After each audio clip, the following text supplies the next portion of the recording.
our lives. Coming of Age during Nationwide This Morning on Thursdays explores issues persons 50 and over confront. It also provides expert opinions on how we can improve the quality of our lives as we get older. That's Coming of Age, this and every Thursday during Nationwide This Morning at 6:51 a.m. Ready to tackle that building project? Start right. Start here at H&L Rapid True Value for building supplies. The time by H&L Rapid True Value is Nationwide time, 5 o'clock. Learn about smart betting strategies with AnyBet. Bet wisely, enjoy responsibly, and maximize your success. The temperature by AnyBet is 32 degrees Celsius here in Kingston, 28 out west in Montego Bay. From the Nationwide News Network, comprehensive, incisive, tough. This is Nationwide at 5. Good afternoon, I'm Ricardo Brooks. And I'm Shalois Michael. In Nationwide news at this hour, at least 24 premature babies have died at the Victoria Jubilee Hospital in Kingston since the start of the month. IMF urging the BOJ to reduce Jamaica's foreign exchange controls. Drought mitigation protocols activated by the Agriculture Ministry. The Prime Minister raises fresh concern about misinformation and fake news ahead of the general election. The competition for your mind is even more intense, that someone could spin a lie and impact the outcome of an election. Donna Scott Motley accuses the government of shutting down Parliament to avoid tabling of Integrity Commission report. Why are they locking down the Parliament before the 30th of June when they had planned for the 2nd of July? What can go so? In news from the rest of the world, the U.S. signs agreements with Guatemala and Honduras to take asylum seekers. Iran's supreme leader says the U.S. gained nothing from strikes. In headline sports, West Indies is slightly ahead at the end of another bruising day of Test cricket against Australia in Barbados. And later in our broadcast, in the cover story at 5:35, 24 premature babies have died at the Victoria Jubilee Hospital since the start of the month. The country's chief medical officer, Dr. Jacqueline Besesa McKenzie, will join us. And from 6 to 8:30 is the People's Agenda. Join George Davis at the Portmore Heart Academy as he explores the issues of Portmore residents as they engage local authorities and advocate for possible solutions. All these and more as we take you home on air on your mobile, Nationwide 90 FM, Nationwide Radio, JM.com, and on the Nationwide app. Available on the Google Play and the App Store. This Thursday afternoon, it's Thursday, June 26, 2025.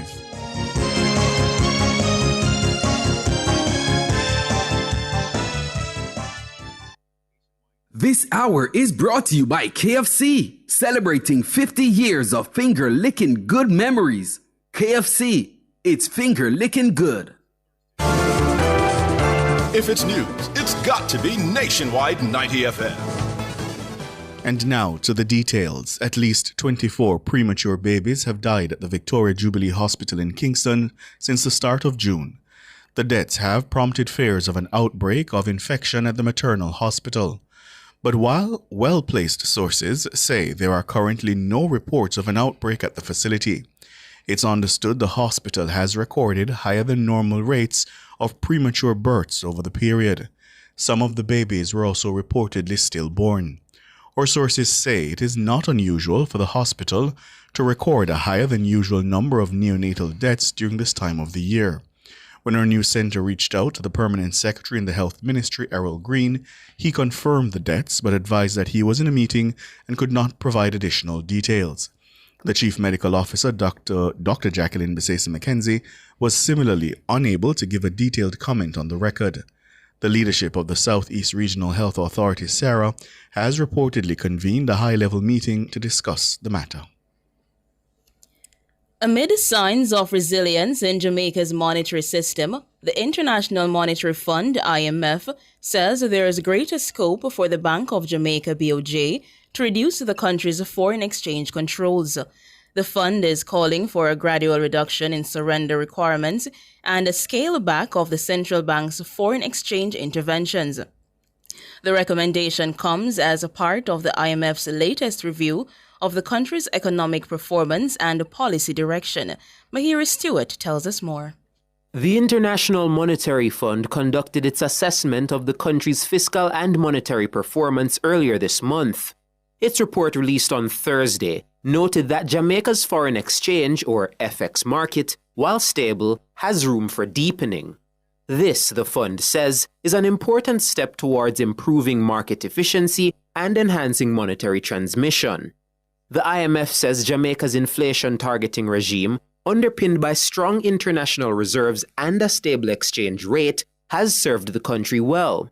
However, it emphasized that there is scope to further liberalize the FX market, thereby allowing market forces to play a greater role while ensuring continued stability. The fund is calling for a gradual reduction in surrender requirements and more limited interventions in the foreign exchange market by the central bank. A surrender requirement is an obligation for individuals or businesses to sell a specific percentage of their foreign exchange currency earnings to the central bank. This is typically implemented to manage the foreign exchange market, control inflation, and increase the central bank's foreign currency reserves. While backing the BOJ's data-driven and cautious approach to monetary policy, IMF staff acknowledged that there may be room for further liberalization. However, it also concluded that global uncertainties, including inflation risks and geopolitical instability, necessitate a prudent and measured stance. Beyond the FX market, the IMF also applauded Jamaica's broader financial sector reforms. The review also highlighted Jamaica's progress on anti-money laundering and financial transparency. The fund commended the country for having exited the Financial Action Task Force's grey list in June 2024. Mahiri Stewart for Nationwide News. The Ministry of Agriculture has activated drought mitigation protocols in several parishes. This is due to a significant drop in rainfall in May. According to the ministry, recent data from the Met Service shows rainfall levels average just 65% of the 30-year normal, especially in south central and southeastern parishes. The ministry has earmarked approximately $100 million to provide immediate support to farmers during the drought period. Farmers can access assistance through the Rural Agricultural Development Authority, RADA, the Agro-Invest Corporation, Members of Parliament, and the Jamaica Agricultural Society. Of that figure, $10 million have already been disbursed for urgent water trucking in Manchester, St. Elizabeth, St. Anne, Trelawney, and Clarendon. Agriculture Minister Floyd Green notes that this is just one of a number of drought mitigation measures already in train. We don't wait until there's a full-fledged drought. We now intervene. We'll be providing not only drought support, we'll be providing support in terms of storage, we're providing some support in terms of building out catchment tanks because the rain will come and we want to ensure that when the rain comes, that you are able to store and utilize. Last year, we ordered 1,300 irrigation kits from Isratech in preparation for this year's drought. So our 1,300 irrigation kits are ready, having been done by Isratech. We will start distribution of those kits, in fact, Friday. Floyd Green, the Agriculture Minister. He was speaking at Isratech's Sustainable Farming Symposium on Thursday. The ministry notes that the national rainfall outlook for June to August indicates that southern and south central parishes may continue to experience below normal rainfall. The Education Ministry has launched an investigation and ordered an audit into operations of St. Francis Primary School following reports of discrepancies in the management of PATH funding. The PATH program provides meal support for the school's most vulnerable children.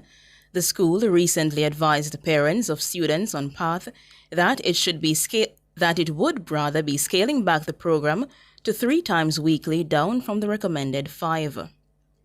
Parents were told to prepare meals for their children on the other 2 days. But the ministry says the school has been charging nearly 5 times more than the recommended amount to the PATH account, leading to a depletion of the funds sent to the school.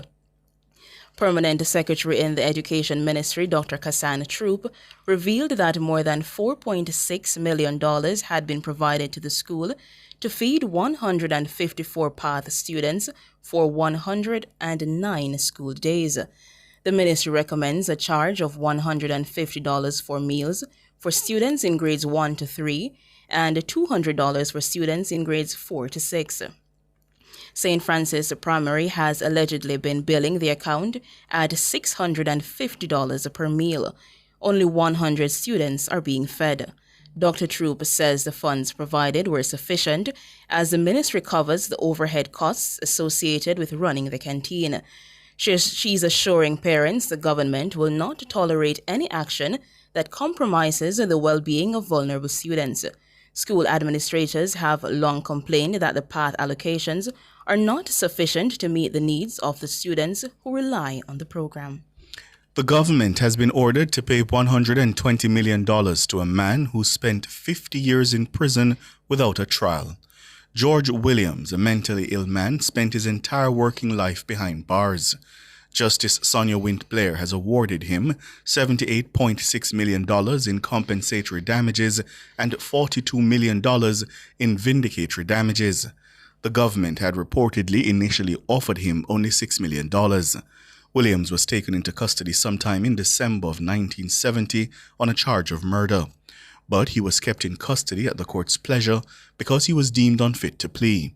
Justice Wint-Blair found that Williams' right to due process and a fair hearing by an independent and impartial court within a reasonable time were breached by the state. She said the failure to conduct periodic reviews to determine whether he had recovered from his mental health challenges and was fit to enter a plea was a breach of his rights.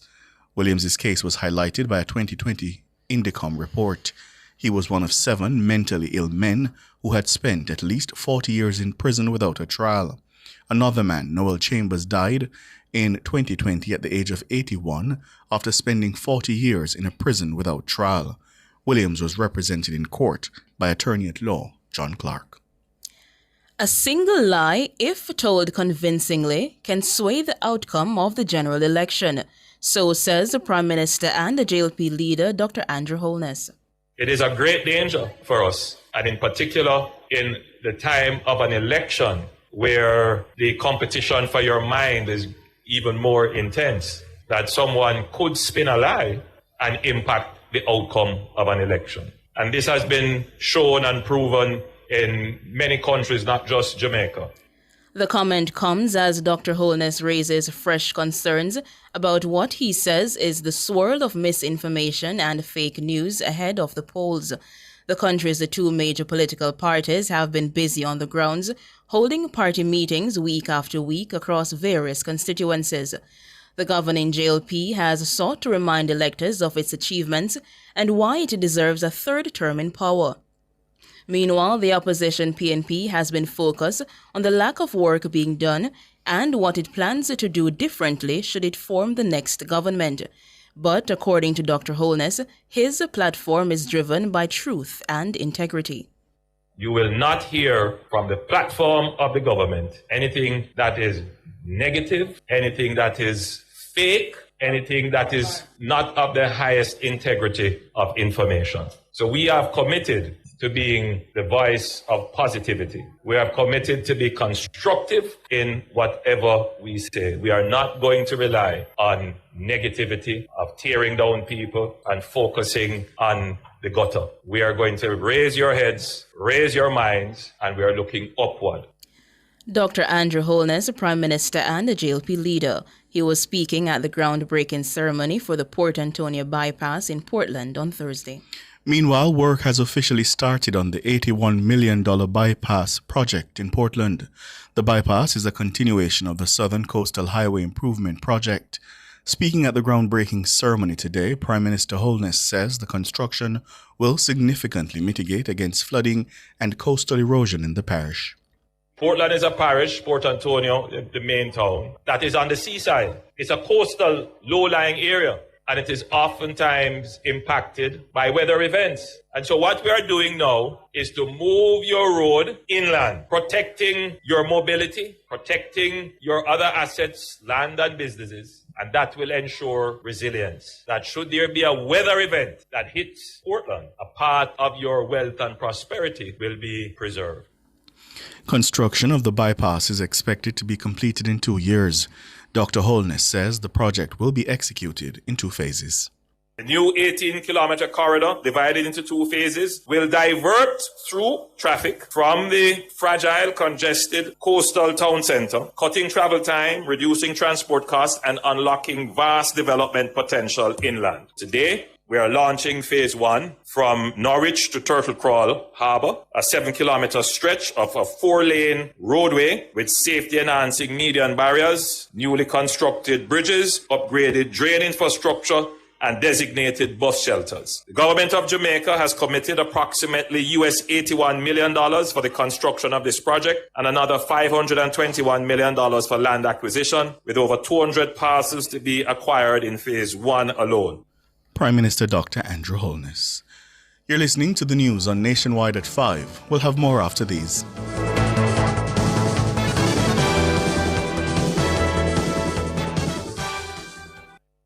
Annual eye examinations not only assess your vision but may be life-saving. Eye tests may detect serious health issues that go beyond your vision, including diabetes, hypertension, and some cancers. Call IQ Optical to schedule your comprehensive eye test today. The time by IQ Optical is 15 minutes after 5.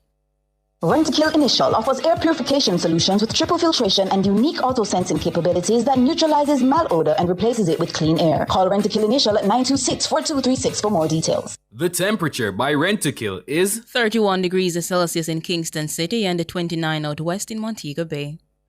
Delicious meals, poolside cocktails, right on the beach. Disconnect from your daily worries and reconnect with the one you love. There's no paradise like home. This summer, enjoy a romantic all-inclusive escape at Couples Tower Isle, Couples Sanssouci, Couples Negril, or Couples Swept Away from $295 USD per night. Take advantage of this offer today by visiting Couples Resorts at couples.com. Conditions apply.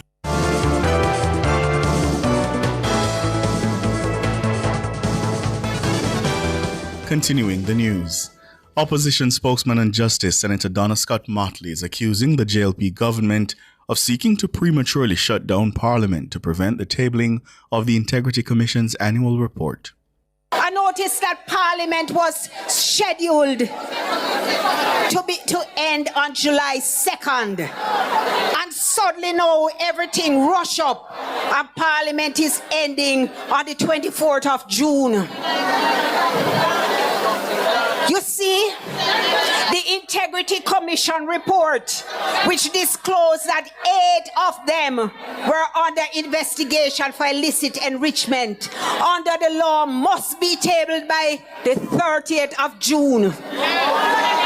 What are they hiding from? Why are they locking down the Parliament before the 30th of June? Scott Motley made the accusation while addressing PNP supporters in Eastern St. Andrew. The Integrity Commission has not named any particular parliamentarian in its annual report as being under investigation for illicit enrichment. The Commission confirmed today that it had submitted its annual report for 2024-2025 to Parliament for tabling. This is the Commission's 7th annual report since it came into operation. The report was received and signed for at the Parliament sometime after 1 this afternoon. It is not clear whether the report will be tabled and made public before the Parliament heads off on summer recess. PNP President Mark Golding is vowing that if his party forms the next government later this year, it will work on eliminating red tape and bureaucracy for small businesses. He made the pledge while addressing a campaign rally in Eastern St. Andrew on Wednesday. The business community don't have to fret because we're going to ensure that the bureaucracy is as efficient as it can be. I personally am going to put that as my portfolio, making government more efficient. I'm going to chair a task force, a working group with the right people on it so that if all the rules of government that make life frustrating for people who deal with government and don't make no sense, we're going to cut out those things and we're going to deal with the things in a way that people can say, yeah, Jamaica's a good place to do business. Jamaica's a place where you can get through fast. Jamaica's a place where you have to spend a bag of money for do something which shouldn't cost an whole lot of money. That is what we are about. So the business community can thrive and can invest in the country. In recent times, Golding has promised that a future PNP administration will evaluate alternate methods of distributing funding to local MSMEs. He says local MSMEs deserve support given their contributions to society. Golding says his administration will ensure that small businesses benefit from a special set of economic incentives. For the small business and the startup business, we're going to develop a special set of rules for you. We're not going to charge any income tax on the business for the first 3 years of operations. And we're going to do other things to make life better for the small business community. Because right now, the government provides resources through the Development Bank of Jamaica for lending to small business, but most of it never gets disbursed, never gets into the hands of small business. We have to pierce through those things and ensure that the funds that are allocated for small business are distributed to small business so they can grow, because small business is some of the biggest employers in the country, and that's where you can have innovation. The natural brilliance of the Jamaican people as entrepreneurs and innovators can come through and help to grow our economy. Mark Golding, PNP President. World in a Minute is brought to you by ABC Electrical Sales. We make things as easy as ABC. And Charles O'Connor Consulting Network, COCN, driven by international accounting standards, modern technology, and integrity. The World in a Minute. The U.S. has signed agreements with Guatemala and Honduras to take asylum seekers. U.S. Homeland Security Secretary Kristi Noem confirmed the deal on Thursday at the conclusion of her Central America trip. The agreements expand the Trump administration's efforts to provide the U.S. government flexibility in returning migrants not only to their own countries, but also to third countries as it attempts to ramp up deportations. Secretary Noem says this is a way to offer asylum seekers options other than coming to the United States. She says the agreements had been in the works for months, with the U.S. government applying pressure on Honduras and Guatemala to get them done. Israel's Supreme Leader Alotau Khamenei says the U.S. gained no achievements from strikes on its nuclear facilities. The Supreme Leader made the remark in a public address on Thursday, his first since a ceasefire deal with Israel was agreed on Tuesday. The U.S. Defense Secretary has said intelligence gathered by the U.S. and Israel indicated the operation significantly damaged Iran's nuclear program, setting it back by years. In the public address on Thursday, the Supreme Leader threatened to carry out more strikes on U.S. bases in the Middle East if Iran was attacked again, and declared victory over both Israel and the U.S. World in a Minute was brought to you by ABC Electrical Sales. We make things as easy as ABC. And Charles O'Connor Consulting Network, COCN, driven by international accounting standards, modern technology, and integrity. Recapping the top stories making nationwide news at this hour, at least 24 premature babies have died at the Victoria Jubilee Hospital since the start of the month. IMF urging the BOJ to reduce Jamaica's foreign exchange controls. Drought mitigation protocols activated by the Agriculture Ministry. The Prime Minister raises fresh concern about misinformation and fake news ahead of the general election. Donna Scott Motley has accused the government of shutting down the Parliament to avoid tabling the Integrity Commission's annual report. I'm Ricardo Brooks. And I'm Shalois Michael. You can find the news on our website at nationwideradiojm.com and on the Nationwide app. Available on the Google Play and the App Store. News next, tomorrow morning at 6. See? Wasn't that bad.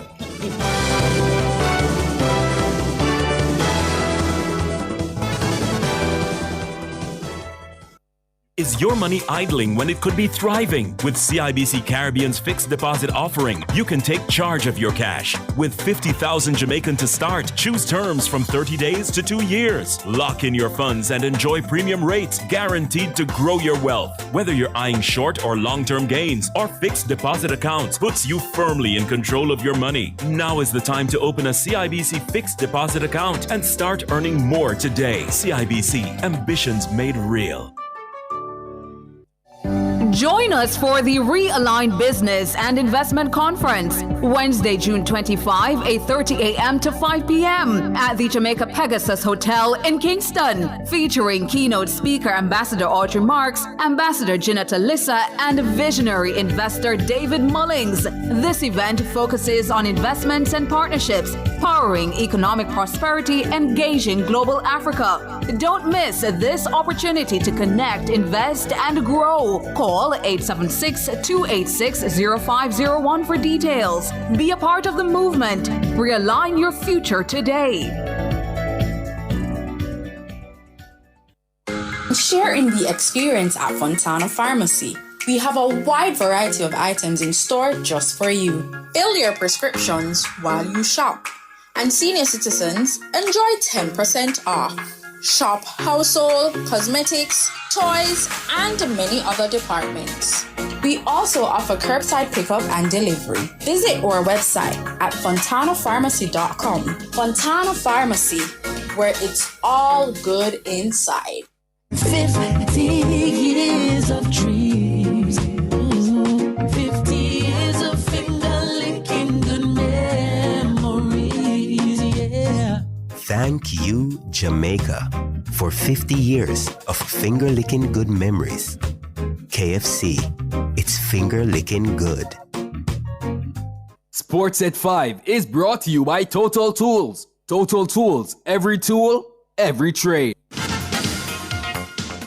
Hello, good afternoon, and welcome to Sports here on Nationwide 90 FM. I'm Wayne Walker. The West Indies are slightly in the ascendancy at the close of another bruising day of Test cricket against Australia at the Kensington Oval in Bridgetown, Barbados. At stumps on day 2 of the first Test, Australia are going to bed on 92 for 4 in their second innings, a lead of 82 runs, with Travis Head 13 and Bill Webster 19 to continue the fight tomorrow. The top order was wiped out by the 4 West Indies quicks, all weighing in with a wicket apiece. Usman Khawaja and Cameron Green dismissed for 15 apiece, while Sam Constas went for 5 and Josh Inglis 12. Early West Indies were bowled out for 119 in their first innings, a lead of 10 after resuming this morning on 57 for 4. Shea Hope top scored with 48, Captain Ruston Chase 44, and Alzari Joseph was not out 23. Mitchell Stark bagged a 3 for 65, Josh Hazelwood 2 for 41, and Pat Cummins 2 for 34. West Indies placer Jaden Seals sums up the second day's play. It's a good pitch for the bowlers, I must say. It's hard work to score runs on. It's a bit slow. There's still a bit of movement once the ball is new.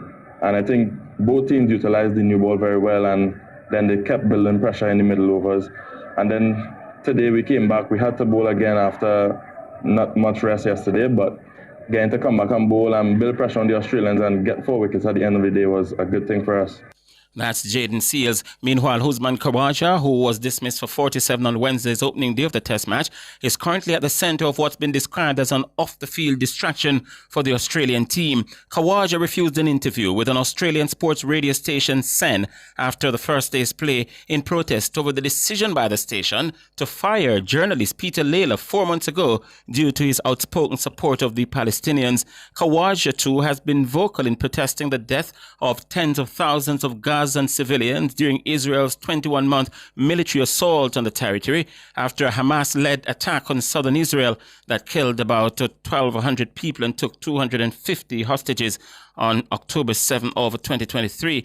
In late 2023, Khawaja clashed with the Cricket International Governing Body ICC over his wishes to display messages or symbols of peace on his playing equipment during a test match. The ICC ruled that such displays would be political despite their vagueness and general applicability. After 10 years as part of SEN's cricket commentary team, Layla's freelance job was cancelled while on a tour of Sri Lanka in February during a test in which Khawaja made his highest test score of 232. SEN's general manager, Craig Hutchin, claimed Layla's practice of posting pro-Palestinian messages on social media was distressing to Jewish Australians. He said, quote, "I have friends who are frightened and have heard the fear in their voices during the conversations. It's an awful situation," he said. This was the first time that Khawaja had been asked to speak to SEN since the sacking, having scored an important 47. Now, after initially approaching broadcasters Bharat Sarudian and Adam Collins on the field of play at the direction of team manager Cole Hitchings,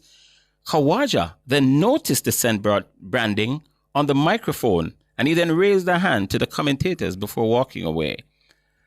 The highly anticipated preliminaries of the men's 100 meters, as well the women's 100 meters as well, at the J3's National Junior and Senior Athletics Championships at the National Stadium are set to get off at 6:50 this evening, with the women kicking things off. It will mark the start of the end for multiple world and Olympic champion Shelly-Ann Fraser-Pryce, who is running at these championships for the last time in her illustrious career. The men will come up next with the likes of Kishane Thompson, Akeem Blake and Oblique Seville all in action.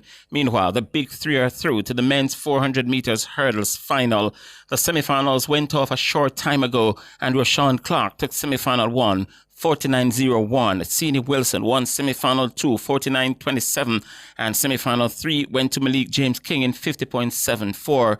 Earlier in the morning session, Chris Taylor ran the fastest time in the men's 100 meters qualifiers. He logged 10.27 seconds to make it through to tonight's quarterfinals, essentially. Also going through Ashani Smith, Andre Bent, Ramon Barneswell, Jordan Morgan, Nishon Ebanks, and O'Dane Crooks. And finally in sports at this time, Kenya's a serial world record breaker Faith Kipyegon on Thursday failed in her bid to become the first woman in history to run a mile in under 4 minutes. The 31-year-old Kipyegon clocked 4 minutes, 06.42 seconds in perfect conditions at the Stade Charlotte in Paris, running at the Breaking 4 event. The time will not be recognized as an official record because Kipyegon was assisted by a team of male and female, totaling 13 pacemakers, and she wore technologically advanced kit and shoes.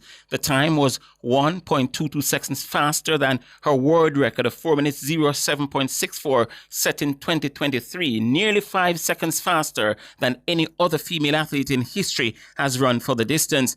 Kipyegon was kitted out in an aerodynamic skin suit and specially designed spikes as she targeted sub-60 seconds laps, an average speed of about 15 miles or 24 kilometers per hour. That came May 1954, and that was 70 years ago that Sir Roger Bannister became the first man to beat the 4-minute barrier for the mile. At the time, it was a sporting frontier compared to being as elusive and seemingly unattainable as Everest. That's sports.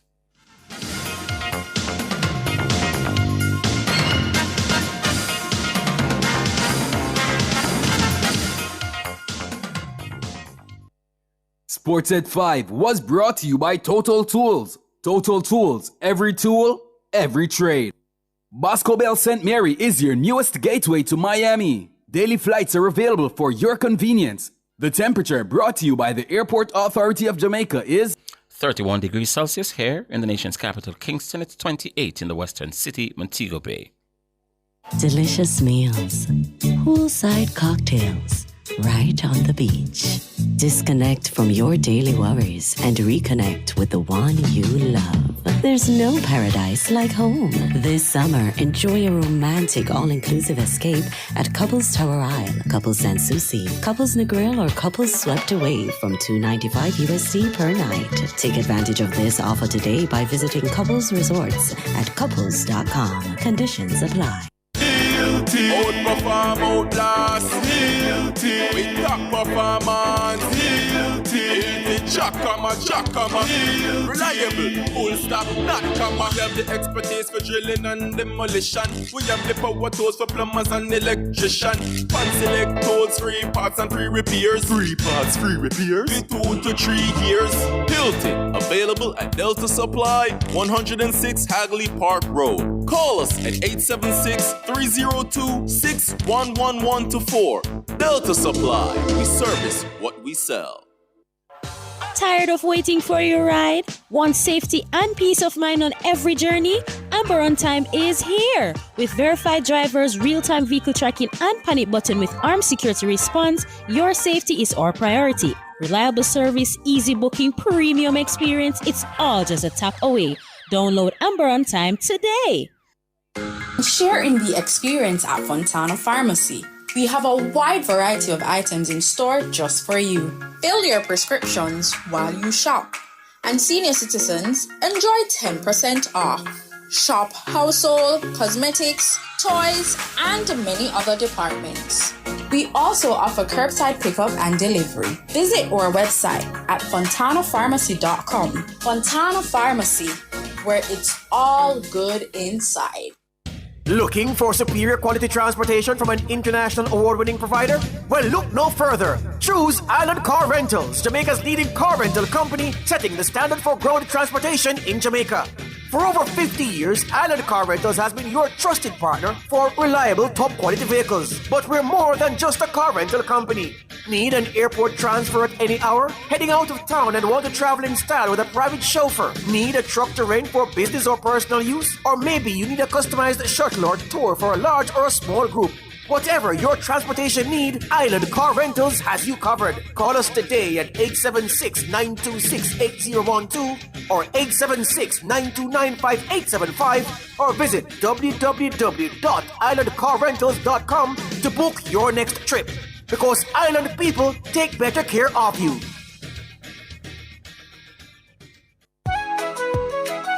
The name you trust to be your friend, to be a partner by your side. For generations we have been the one you trust as your financial guide. Sagicor, building trust for generations, helping hopes and dreams to grow, building our nation. Sagicor's the name you know. Sagicor. Sagicor, celebrating 55 years. Building trust for generations. Get on the rum with Appleton Estate this month. Dive into the history, craftsmanship, and experience a taste of Jamaican excellence. Indulge in your favorite Appleton Estate cocktails and food pairings available at participating restaurants. Or receive a complimentary Appleton 8-year-old Reserve 200 ml when you purchase a bottle of Appleton Estate's Signature Blend 750 ml while stocks last at participating outlets. Appleton Estate. Land on the extraordinary. Follow us at Appleton Estate JA to get on the rum. Must be 18 years or older to drink. Drink responsibly. Cover Story is brought to you by Multilink. Roll with control. Use Multilink. Safe, fast, and accepted in more locations. Multilink. Access every time, everywhere I go. Multilink. 24/7 access for me. It's just a win-win when we use Multilink. This card is Jamaican built, yeah. Fast and secure, you can use anywhere. Spend while supporting the economy. Look for the Multilink logo on your card and benefit from Jamaica's largest debit payment network. Multilink, 24/7 access for me. What would I do without my Multilink? Good afternoon to you. Thank you so much for joining us here on Nationwide at 5. It's time for the cover story. I'm Ricardo Brooks. And my name is Sanjay Lewis. How are you, Sanjay? I'm good, Ricardo. How are you this afternoon? I'm doing pretty well. Listeners, we're going to start with a developing story. At least 24 premature babies have reportedly died at the Victoria Jubilee Hospital since the start of June. And those deaths are now prompting fears of an outbreak of infection at the maternal hospital. But well-placed sources have told us there are currently no reports of an outbreak of infection at the facility. We have with us now the country's chief medical officer, Dr. Jacqueline Besesa McKenzie. Good afternoon, Doctor. Hi, good afternoon. How are you? Well, I don't know if I could say that I'm good because I'm on to speak about such an important matter of this. Yeah. I must say that I'm really saddened to hear the reports. It must be a difficult time for the families. And I really want to extend my sympathies and hope that they can get through this difficult period. What have you been able to confirm from the standpoint of the ministry in terms of what's going on at the hospital? Okay. Well, I must say that we have been having a lot of discussions and dialogue with the region, with the facility over the last couple of days. And first, I want to confirm that the reports do show that we would have had 24 deaths for the month of June, going up to the 24th of June. And to confirm again that we have no evidence of any outbreaks that are happening at this time. I know that persons are fearful when we have outbreaks of infection, but we can say that we don't have any evidence of that. Fact of the matter is that we really have been seeing sicker babies coming in. For June, Victoria Jubilee has seen an increase in the number of babies admitted to the nursery. So these are sick babies. that are admitted to the nursery compared to previous months and even compared to the same period last year, where for last year, June, they were seen as having an average of 26 bed occupancy, 26 patients in beds each day, while for this month they're seeing 36, and they have gone up to 45. So you would see that there's an increase in the number of babies that are being admitted. And in particular, there has been an increase proportionately of the number of critically ill babies. So where for the previous months, when I look at the numbers, we would be seeing probably an average of 35% of the babies admitted being critically ill. For the month of June, and certainly the first part of June, we were seeing upwards of 50% critically ill babies being on the nursery. So it has been challenging. These babies are really vulnerable. What we're seeing is 55% of them are premature, some of them with extreme prematurity, meaning between 25 to 27 weeks. Remember that the term is 40 weeks.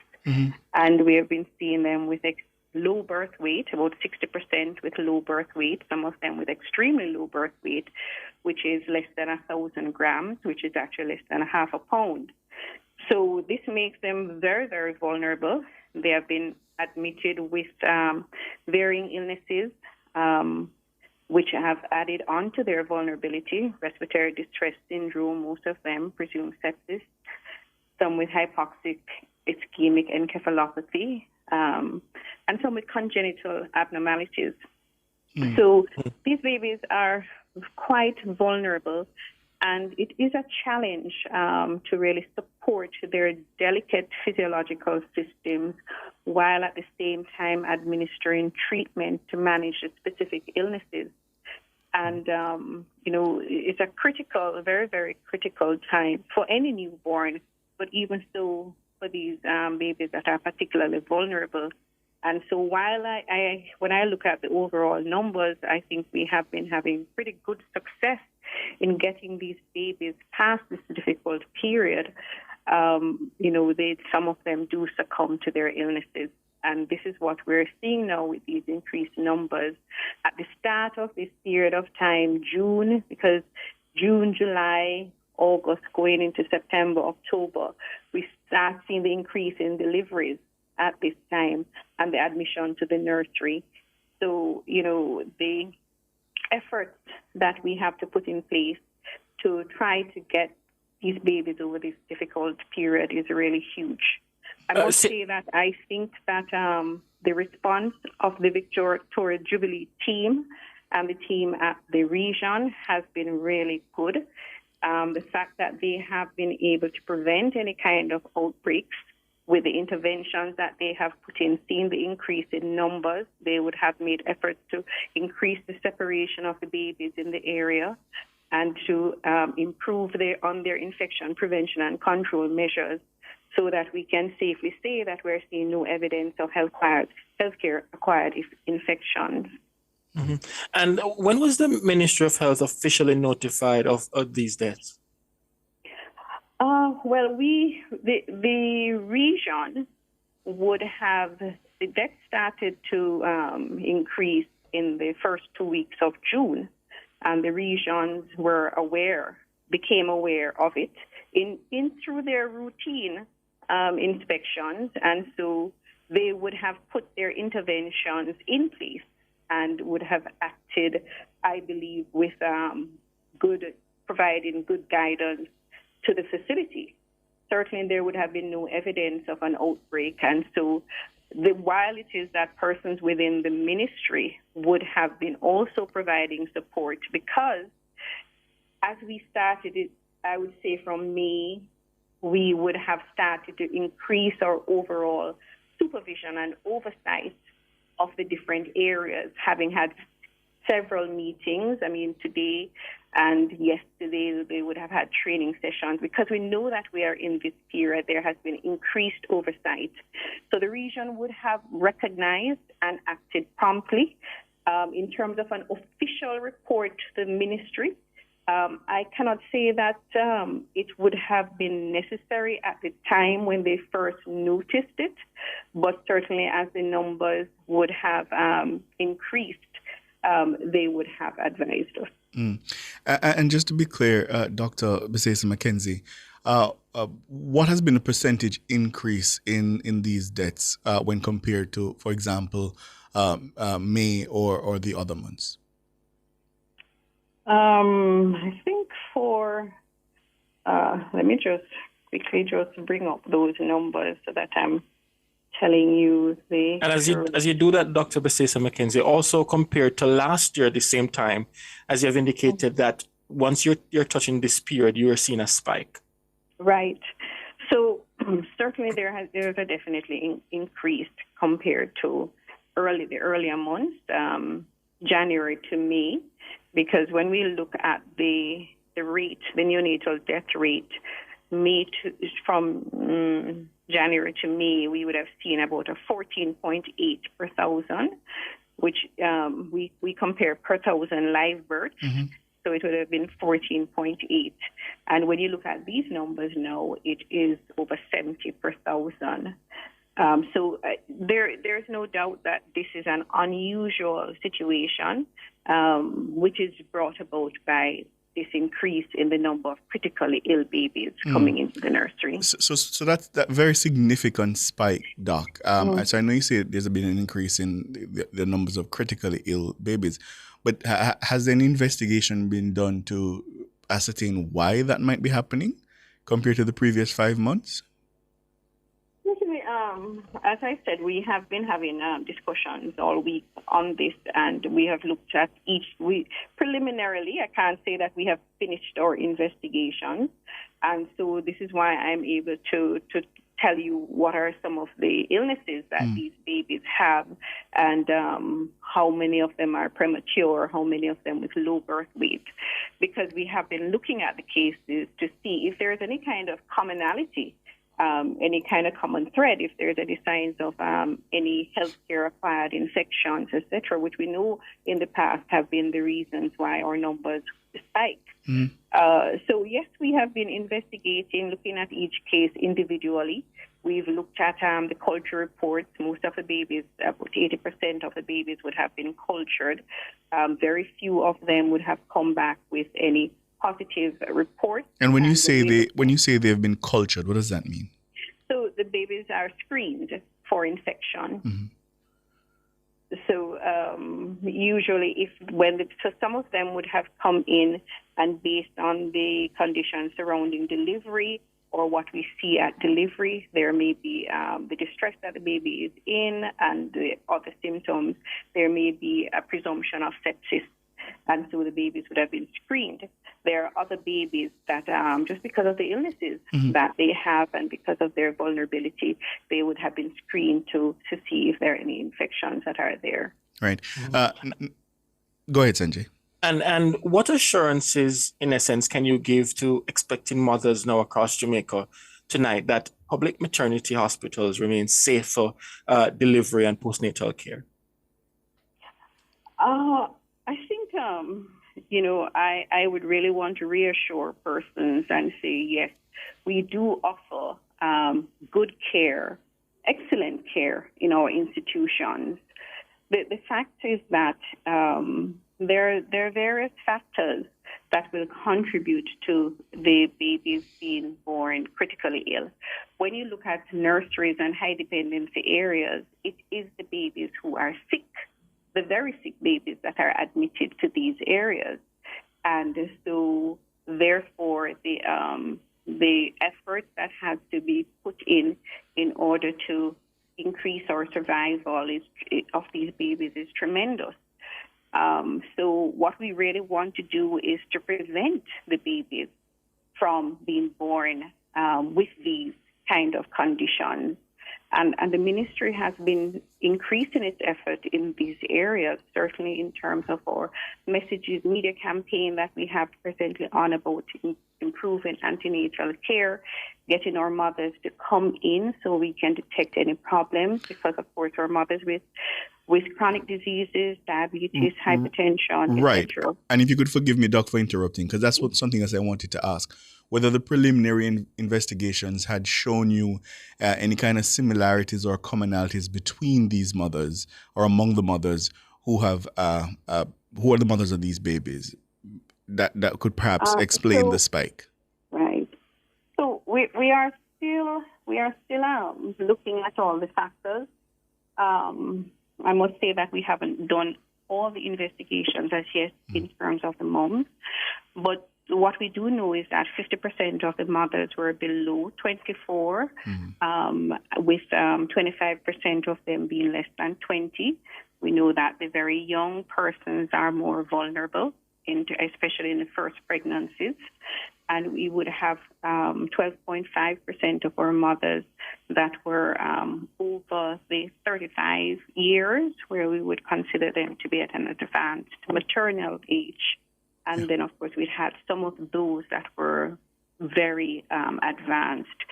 So that is just one area that we have looked at so far. We are doing the further investigation to look at the other factors that there may be, because certainly it indicates where it is that we need to intervene.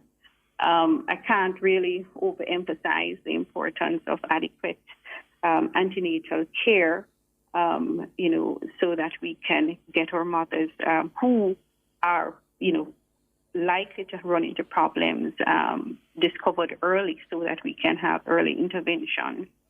And we are working over the last year, last 2 years. Certainly we have been working on training, improved training in terms of our doctors, our healthcare workers, in terms of caring for the mothers, caring for the delivery process, etc., to ensure that we have good outcomes. And we have now started to improve in terms of the training of our doctors, other healthcare workers in terms of neonatal care. We've done a lot of work over the last couple of years in terms of improving the capacity within the nurseries. But, any system can become overwhelmed when it is that there is a huge increase in the numbers. We face shortages of healthcare providers, especially our nurses, and this can add to the overwhelming of the system. But we are working. The region has put in several measures at Victoria Jubilee in response to the increasing numbers, to have staff move from other hospitals to try to support the nursery, because, as I said, we're at the beginning of the season, and we really want to ensure that we try to reduce the possibility, of any more deaths, and certainly to just really increase the chance of survival of these children. Final one, Doc, before we let you go. You would know how sensitive this matter is. The so-called dead baby scandal from a few years back. A lot of people still remember that. Following up on Sanjay's earlier question, can you assure the Jamaican people that so far all you have seen indicates that proper protocols were being followed at the Victoria Jubilee Hospital, and none of this can be attributed to carelessness or negligence? Well, we continue to investigate, but yes, so far from what we have seen, I'm really proud of the effort that the team has put in. It really is a tremendous effort, to come out from this investigation and realize that there was no infections here, no acquired infections, because it means that they would have made tremendous effort in terms of enhancing their infection prevention and control measures. So I am reassured by the effort that is being put in. We from the ministry will continue to support the team. We will actually go out to the different areas and to just do, provide some oversight in those areas. And we're also going to help the regional team in terms of the fuller and more complete investigation of these cases so that we can identify some of those risk factors so that we can ensure that the prevention starts from very early. Dr. Bisesa McKenzie, thank you so much for your time as always. I appreciate it. Thank you. We're well past the break. We're going to take the break and come back with more.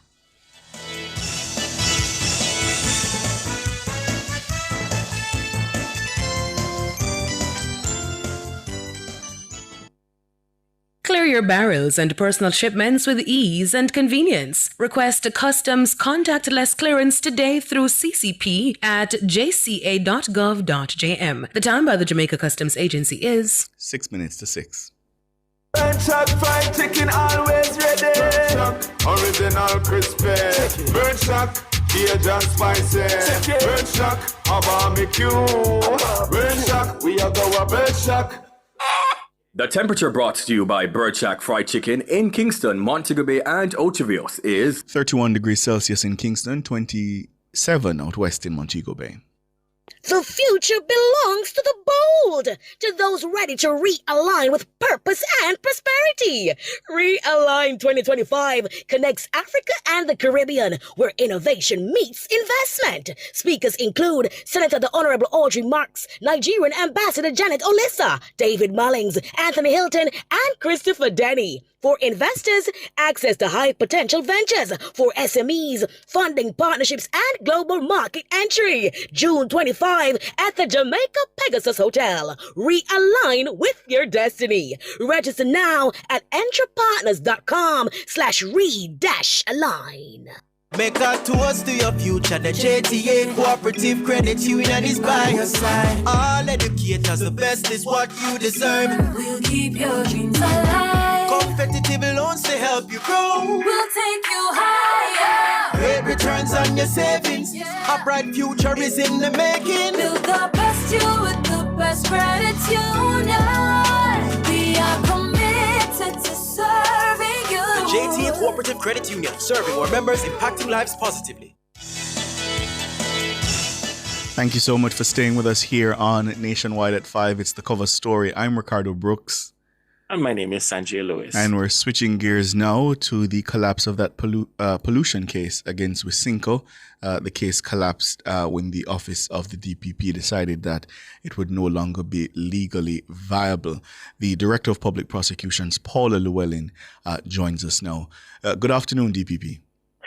Good afternoon, gentlemen. Good afternoon. So sorry to keep you waiting, as you can. There's a correction. The case collapsed when the environmental officer herself, in her sworn testimony, indicated under cross-examination that there is basically, in effect, no case if you have not taken samples at the source, which is Wisynco, and the site of where the alleged polluting fluid was going into the water. Which brings me to my first question then, DPP.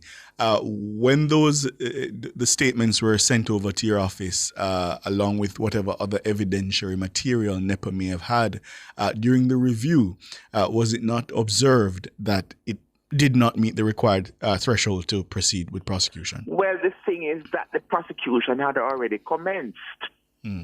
Remember, they had been operating under a general fiat. Yes. So they, along with the clerk of court, who is the career prosecutor in the parish court, would have already commenced. So they took the evidence of the environmental officer, and we have redacted the names in our second statement. Yes. Yes.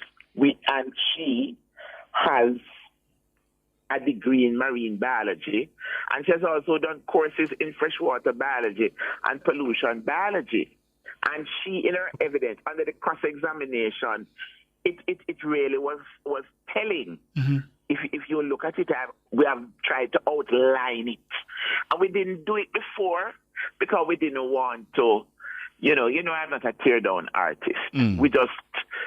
but when I heard this thing about how we said there were no samples, then I had to, make sure that the public and the media understand the source of what about that we formed our view.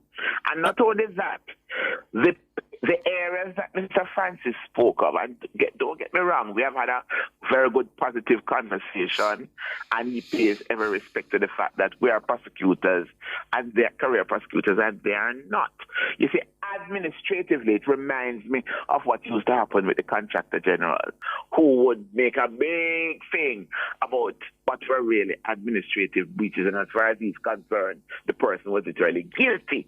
And when we looked at the file, it stopped.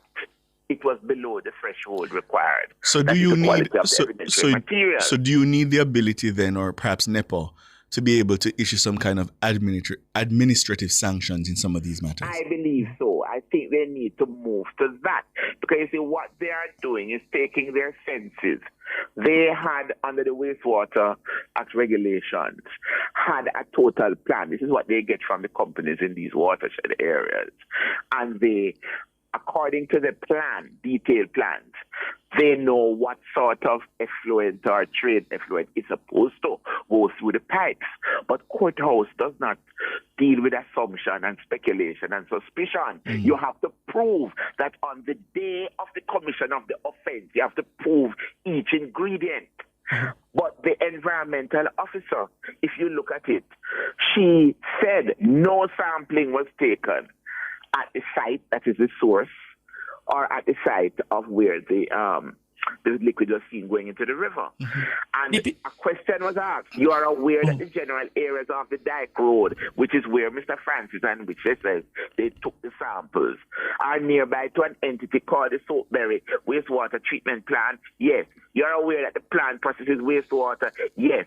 You would agree with me. This is the evidence, sworn evidence before the court, that if untreated wastewater were to be discharged into the Rehoboth River from the Soapberry treatment plant, that this would cause pollution in the river. Yes.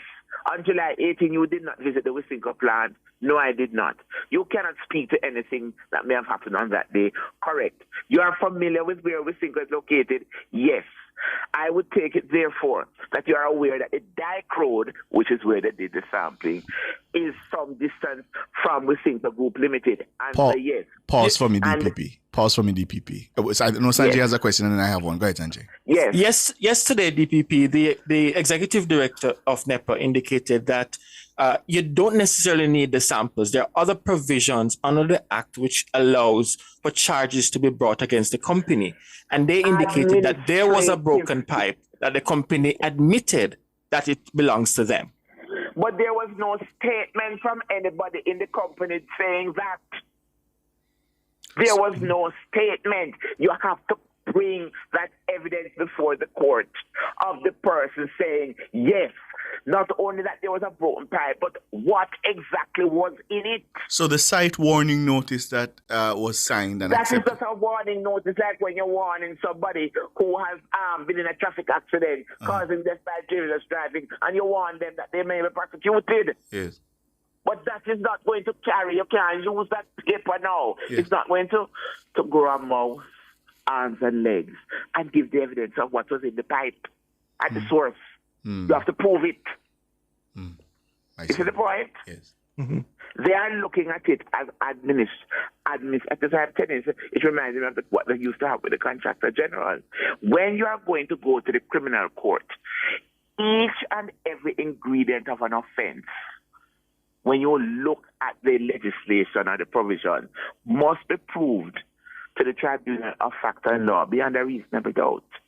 So even if you prove that, yes, it was Wisynco, and you prove that, yes, something was seen entering the river, you're still going to have a gap because you are not able to create the nexus between what was coming through the pipe and bring it evidentially into the definition as a matter of law of trade effluent, pollutant, noxious substance, or anything else like that, because they can always say it was water. Yes. The thing can say it was water and say, but at the no case submission, they say, but you have not shown that it wasn't water. So the prosecution from day one, who has the onus and the burden to prove, must show that it wasn't water, that it was one of the prohibited substances outlined in that. Mr. Francis, in a sense, though, then you don't have a case. Mr. Francis, in a sense, says and acknowledge that there needs to be greater cooperation between your office and his office. Would you agree that there are some communication gaps that exist? More training and guidance. And we have already offered that. And we are there with them having discussions. What I have suggested to him is that when new persons come there, they have orientation, they invite us there. So, and also that his investigators reach out to the CID, the police, to also get some training from them. You see, what they are focused on is basically administrative. But if you're going to go into the criminal course, you have to step up much higher in terms of the proof required. And don't get me wrong, you have a lot of bright people there, but as in anything else, you, Ricardo, and Sanjay, think of when you have very, very new rookie reporters just graduate from Tarmac. Think about it. Don't you, as a senior people, have to offer guidance and they have to come to you in terms of certain things that will happen in the trade?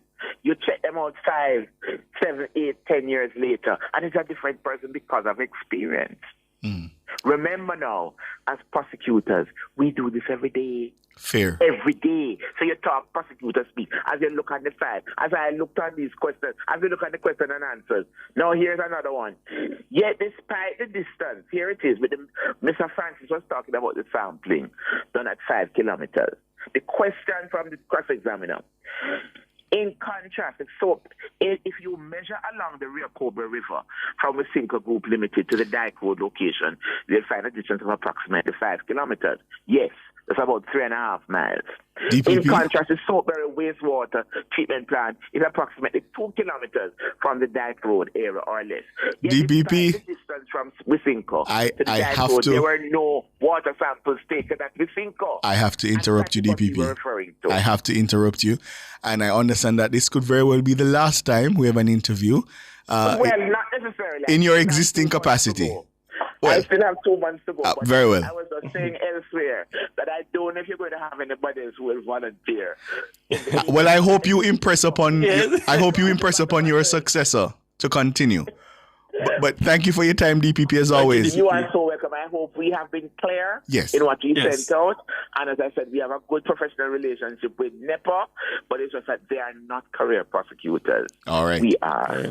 George, all right. Take good care. Yes, man. George Davis is standing by from the Portmore Heart Academy with the People's Agenda. After the break, you'll hear all the issues in Portmore.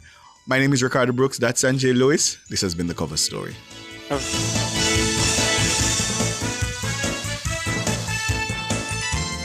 Cover Story was brought to you by Multilink. Roll with control. Use Multilink. Safe, fast, and accepted in more locations.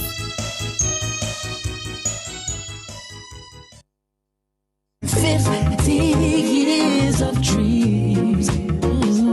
50 years of finger-licking good memories, yeah. Thank you, Jamaica, for 50 years of finger-licking good memories. KFC, it's finger-licking good. Wellington Dental believes that a smile tells 1,000 words. They are dedicated to giving their patients high-quality dental care, offering a full range of dental services so all of your family's needs are met under one roof. Fillings, extractions, crowns, bridges, and much more. They also accept patients using wheelchair. Visit Wellington Dental, 57 Wellington Street, Spanish Town's premier dental provider. Call them today at 876-749-3515. Residents of Portmore, you spoke and we listened. JPS is returning to the Sunshine City. Starting July 2025, you'll be able to visit the My JPS Care Hub inside Fontana Portmore. Get answers to queries related to billing, payment, prepaid electricity, service requests, and more. Our agents will be on the ground to ensure you are in and out in no time. Look out for the My JPS Care Hub in Fontana Portmore, coming this July. JPS, powering what matters.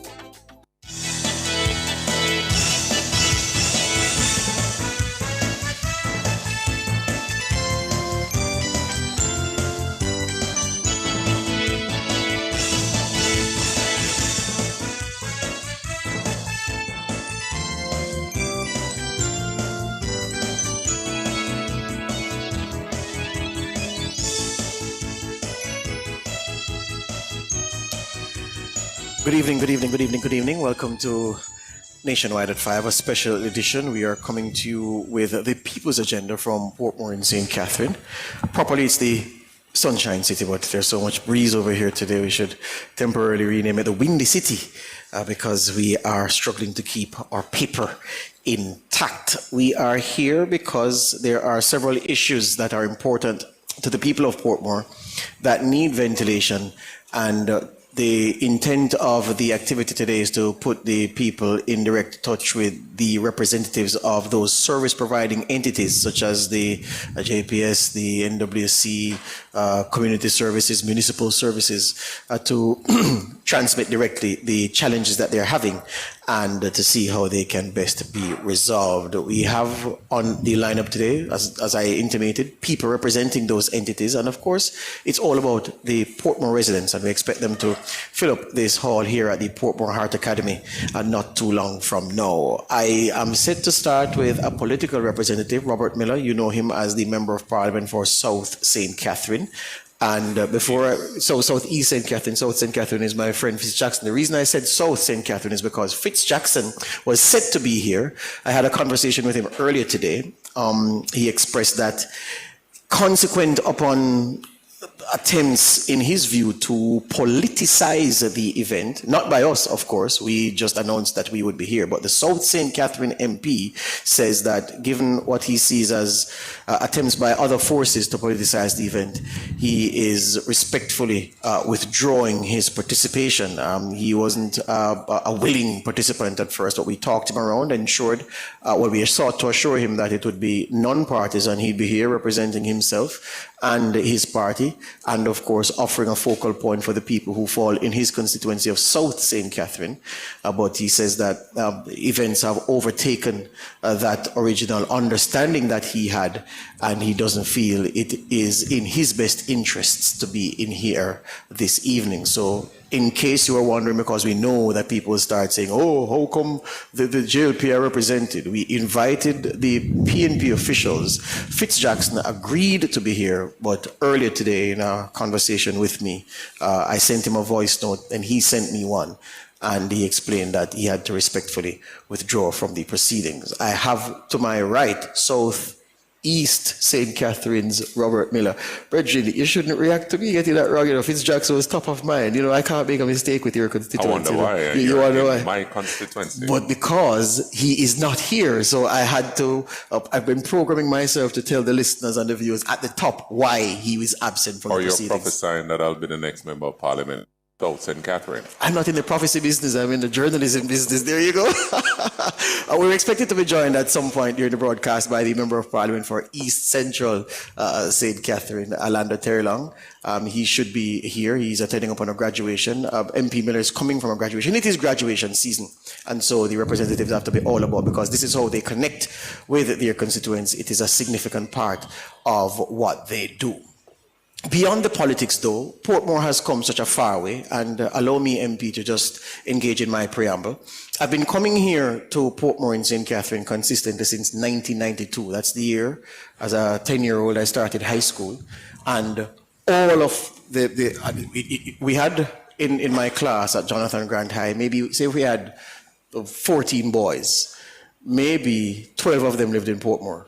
So it was, those days, you took the P6 from Bayside to Spanish Town, you jump on the P6, you came here, had friends because of those friends, I know all of the traditional cornerstone communities, the Gregory Parks, the Independent City, the Cumberland, Passage Fort, Portsmouth, all of those like the back of my hand. Brayton. Where it gets tricky now is with the 2 North and 5 East. I'm still not used to that just yet. So, I remember dropping a friend from the airport to somewhere in some 2 North something, and we drove the whole night, couldn't find it. And then I said to myself, well, hold on. The place was right beside 100-man police station, but he didn't know 100-man police station as the landmark. So I just say that to say that the place has developed significantly since 1992. A lot of things have been put in. Portmore has always had something special about it. I remember when the Portmore Mall was all the rage. It was the closest thing you could get to one of the malls you'd find overseas in Florida or in Orlando or in New York. It was just huge, and you just walk around, Portmore Mall, bigger than everything else in Jamaica, bigger than Sovereign by far. Made Sovereign look like one store. Yeah, and Sovereign was the thing in Upper St. Andrew. And so Portmore has always held pride of place. And as a horse racing man, I've spent many, I've lost count of the number of times I went to Caymanas Park, or I've been to Caymanas Park. We used to bring our plain clothes in our bags, and I'd come after school dismissed, and I'd jump on the P6 with my friend. School? No, after school. Okay. The first race was at 12:30, school ended at 12 o'clock. So we jump on the P6, and my friend lived at Texas Avenue in Independence City, near the Rehoboth Primary School, yes. So we'd go on Texas Avenue, change, run back to the track, try to catch first race, and we'd just watch the races, have some food, and then I'd go home, and my granny thought I was at the library. So yeah, I'm confessing now that that's what I did for many Wednesday in my formative years. So we are in Portmore. You know that Portmore is on the cusp of something important. The government has made moves to transition Portmore into the country's 15th parish. The opposition have mounted a very strong rebuke to that decision. They want the situation to be done in a particular way. It's very careful that you look through the nuance of the opposition's position. They are not saying that Portmore should not be a parish, but they're worried about process. And so they want, if you speak to the people authorized in the PNP to talk about Portmore with authority, that they want a referendum, some plebiscite to be held to gauge the views of Portmore residents if they want to take that step. And they say, well, if the Portmore residents say so, then so be it. The government is saying, well, we need no plebiscite. We are in charge of government, and we are making decisions because people voted us in to make those decisions, and so they want to go forward. So that matter is in court, and it will resolve itself how it should be resolved in time.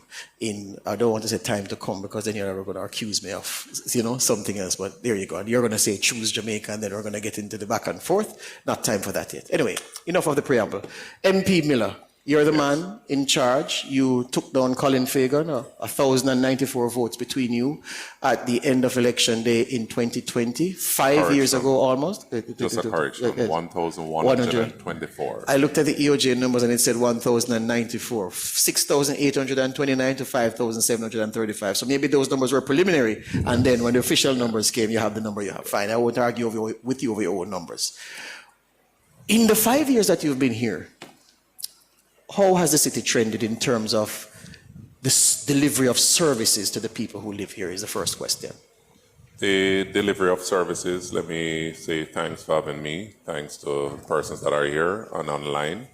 The reality is that since I became Member of Parliament for Southeast St. Catherine, we have seen a transformation in the constituency that we have never seen before in terms of infrastructural work, resurfacing of certain areas, uplifting certain communities, and of course the Resilience Park, which is a major thing since I came in. Majority of the road surface in the constituency have not been attended to for over 40 years. Mm-hmm. The reality is that the majority of the roads in the constituency are the jurisdiction of the local authority. I'm responsible for 3 road surfaces: George Lee Boulevard, Dawkins Drive, and Passageford Drive. The other roads in the constituency are really under the custody of the municipal council. Since I came in, I would have resurfaced around 5 blocks in the Garvey Mead area. I would have resurfaced Robinson Close. I would have resurfaced Portmore Gardens, Merkle Way, Penway, the Bridgeport Business Complex, the Waterford Business Complex, and those areas were not resurfaced for over 40 years. I would have done 2 roads in the Westchester space as well, Cumberland Boulevard and Cumberland Drive, to be exact. In the Waterford area, I would have resurfaced the Caymanas Drive. Actually, I started to resurface the Caymanas Drive, which is a parochial road, 2.5 years ago. And I was stopped by the mayor and the councillor, saying that they are going to do it. And today they are yet to start. I somehow managed to do a section near the Waterford Primary School doing the REACH program that was done just a couple of months ago. I would have resurfaced the other areas in the constituency that has never been attended to. I would have had zinc fence removal. And for example, Merkleway is a success story because Merkleway is a community right in front of your track. Yes. That predominantly supports the opposition. It's directly across from where the horses start at the 9 furlongs running out the chute. Mercy. Yes. So the reality is Merkleway is a community that I love dearly. Merkleway, when I became member of parliament, I would have lobbied to run running water in Merkleway. I would have had zinc fence removal in Merkleway. I would have had community Wi-Fi. I would have resurfaced the area. And currently, we are looking ahead in terms of putting a beautiful sign at Merkleway. I also rewired over 128 houses in Merkleway and placed them on the grid. So it's a beautiful community that has evolved, that has transformed, and has improved the standard of living. When you were coming a short while ago, just to my right at Hart, right here at the four-way, residents have been lobbying for quite some time about the stop signal that is there. Caused a lot of damages, accidents, etc. And I would have written to National Work Agency at the time. They said that there was no need for it. I continued the lobbying. And I'm proud to say with a private-public partnership that we're actually doing this space currently for a stop signal and also widening of the road to change the bottleneck. And also the development from Grange Lane straight to track as well. Yes. The widening of the road, a stop signal is going right there at Independence City. That would have caused 2 lives since I became member of parliament. So we're doing what we can, and the Resilience Park, the Jam World, as you know, the Resilience Park has been there for quite some time. When I became member of parliament, campaigning before, I would have heard the cry of the people about the dust nuisance and the health hazard that is there. And I would have written to the minister with that portfolio happens to be the most honorable prime minister because it was under the custody of the municipal council. They tried a thing, nothing worked. I wrote to the minister. It was taken back from the municipal council and placed in the custody of UDC. And I can say that we broke grounds for the beautiful Resilient Park that is here to open in September. But as to the looks of things, it appears to me that it will open before time. Pause for breath, because you've said a lot, and I've allowed you to say a lot because it's your report card that you're reading for the benefit of the people here and the people watching us and the people listening to us all over the world. So let me just ask a couple of questions here.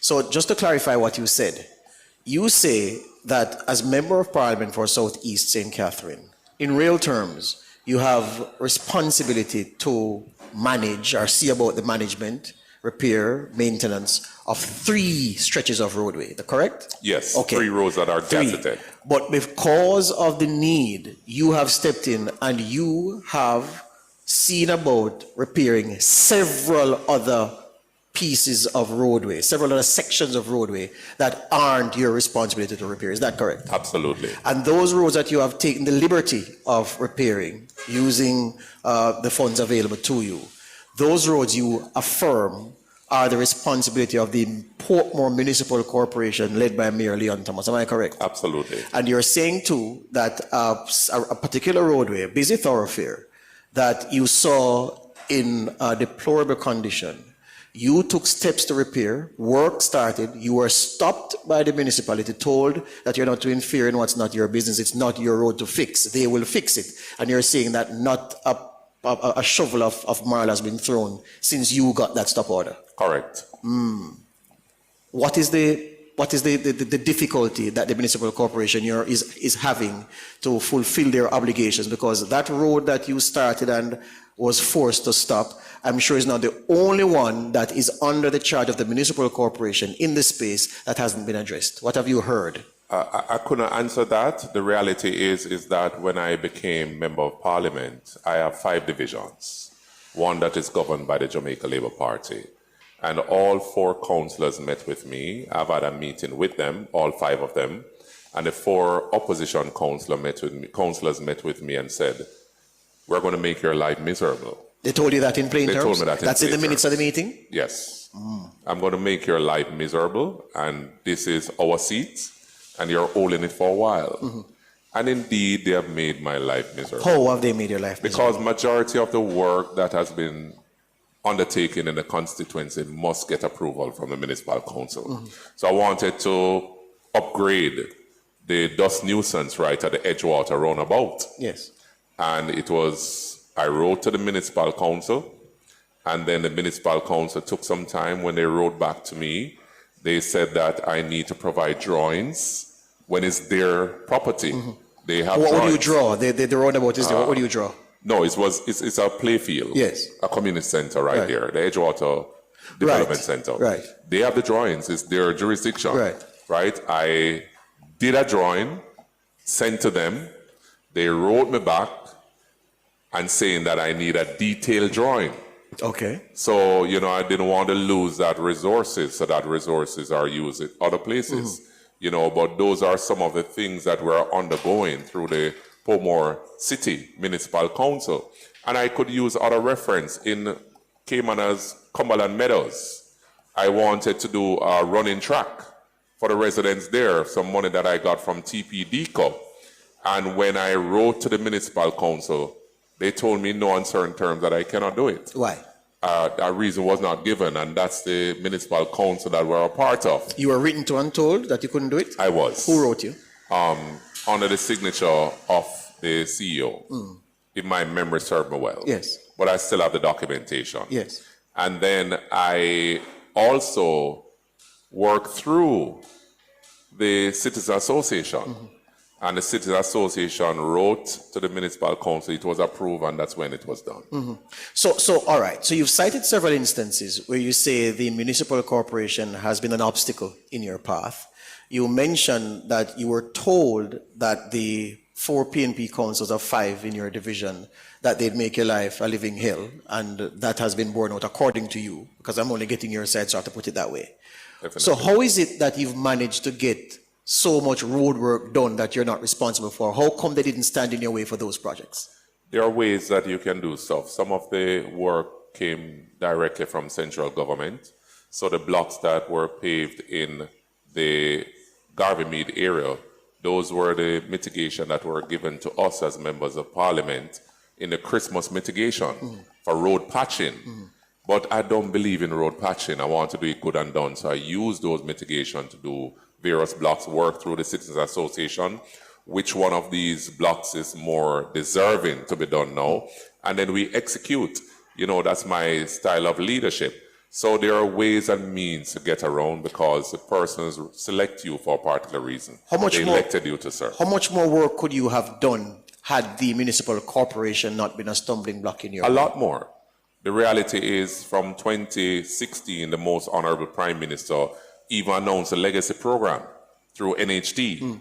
The first 100 development must be redeveloped by NHD. I have 4 developments. I have the Portsmouth, Westmead, Cumberland, and Westchester. And when I came in as Member of Parliament 2020, nothing was done where that is concerned. The only thing that was done was the selection of the roads for Portsmouth. Yes. And it's implemented through the municipal council. So Portsmouth is done. Some of the roads that were in dire need were not done. And Westmead is being done now. And I'm yet to see the light at the end of the tunnel for Cumberland and Westchester. And the resources are there. And because of that, I've not done any road in Westchester and Cumberland because of the legacy program. So I could have done far more if we all came together, respectively of the political divide, and come and work for the people that we're serving. So you're a very tall man, but you're saying to me that the municipal corporation has had its foot on your neck, notwithstanding that you've done some work. So clearly, you would be supporting a change in the status quo in Portmore for the municipality to change to a parish, so the municipal corporation doesn't present the obstacle that it currently does to any member of parliament who's not from the same party as the municipal authority in charge. That has never been a secret. I am for the change. I am for development. But beyond just the change and the development, because what I intend to achieve by asking the question in that way is to allow you to pose a practical reason why you, as a member of parliament, a JLP MP in a municipality that is controlled by the PNP, the practical reason why the current arrangement makes your life difficult and prevents you from serving your constituents in the best way possible. The reality is, George, is that majority of the work that needs to be done in the constituency has to do with local government. Mm-hmm. You can't go around them. It's just that constituents don't see the need for going out there to vote for local government elections. And when you talk about your garbage removals, when you talk about your street lights, your street signs, when you talk about your gully cleaning, your debushing, they are all local government issues, right? So you can't get rid of local government. But persons have to see the need for local government and go out and elect representatives that will serve you. So how would you describe your tenure as we wrap? Would you say that you have been a qualified success as a member of parliament, notwithstanding the persecution from the municipal corporation? I have done my work. I am accessible to my people. I have lobbied for my people. And the evidence is there, the facts is there. I've won the hearts of my people. Beyond your workers who would know your story, or the story that you would know your story, do the people who have selection power come election day, are they aware of what you've done and the obstacles preventing you from having done much more? Has that been communicated to them? Have you done Definitely. that? And I've given newsletters repeatedly to the Citizens Association as to what I've done in the financial year. Hear you on that. Thank you for your time, MP Miller. All the Thanks best. for having me. Southeast. St. Absolutely. Catherine. There you go. We take our first break here on the People's Agenda. Getting some applause. Miller's supporters are here with him. Other people are here. And we're filling up nicely as we go through the first edition of the Nationwide People's Agenda, which coincides, of course, with the political season here. Break time. Back with more after these.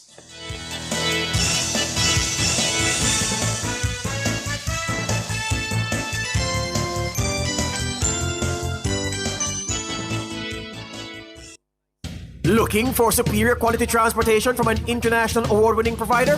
Well, look no further. Choose Island Car Rentals, Jamaica's leading car rental company, setting the standard for road transportation in Jamaica. For over 50 years, Island Car Rentals has been your trusted partner for reliable, top-quality vehicles. But we're more than just a car rental company. Need an airport transfer at any hour? Heading out of town and want to travel in style with a private chauffeur? Need a truck to rent for business or personal use? Or maybe you need a customized shuttle or tour for a large or a small group? Whatever your transportation need, Island Car Rentals has you covered. Call us today at 876-926-8012 or 876-929-5875 or visit www.islandcarrentals.com to book your next trip. Because Island people take better care of you. Residents of Portmore, you spoke and we listened. JPS is returning to the Sunshine City. Starting July 2025, you'll be able to visit the My JPS Care Hub inside Fontana Portmore. Get answers to queries related to billing, payment, prepaid electricity, service requests, and more. Our agents will be on the ground to ensure you are in and out in no time. Look out for the My JPS Care Hub in Fontana Portmore, coming this July. JPS, powering what matters.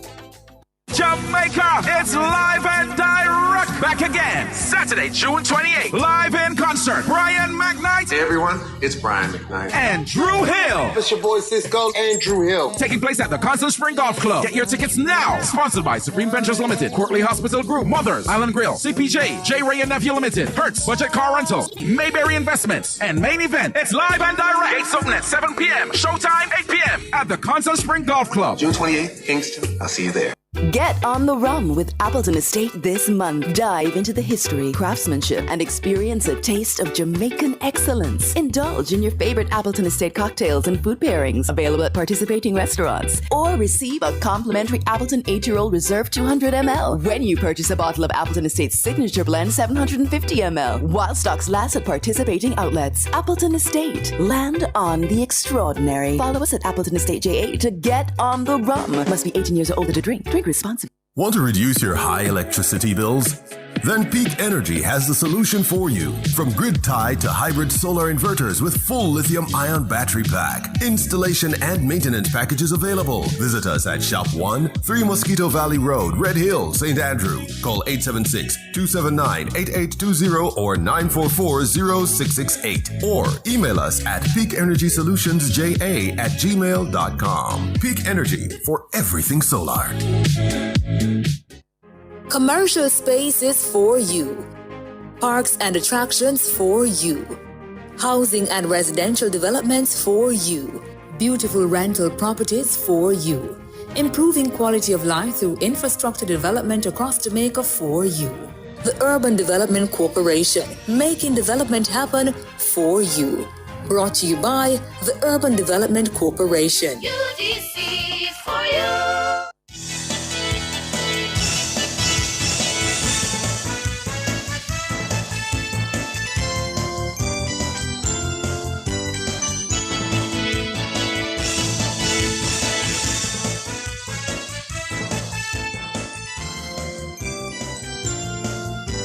Back with us on Nationwide at 5. It's a special presentation. It's called The People's Agenda. We're going out to meet the people. We're at the Portmore Heart Academy, and we are talking to key people where the business of Portmore is concerned.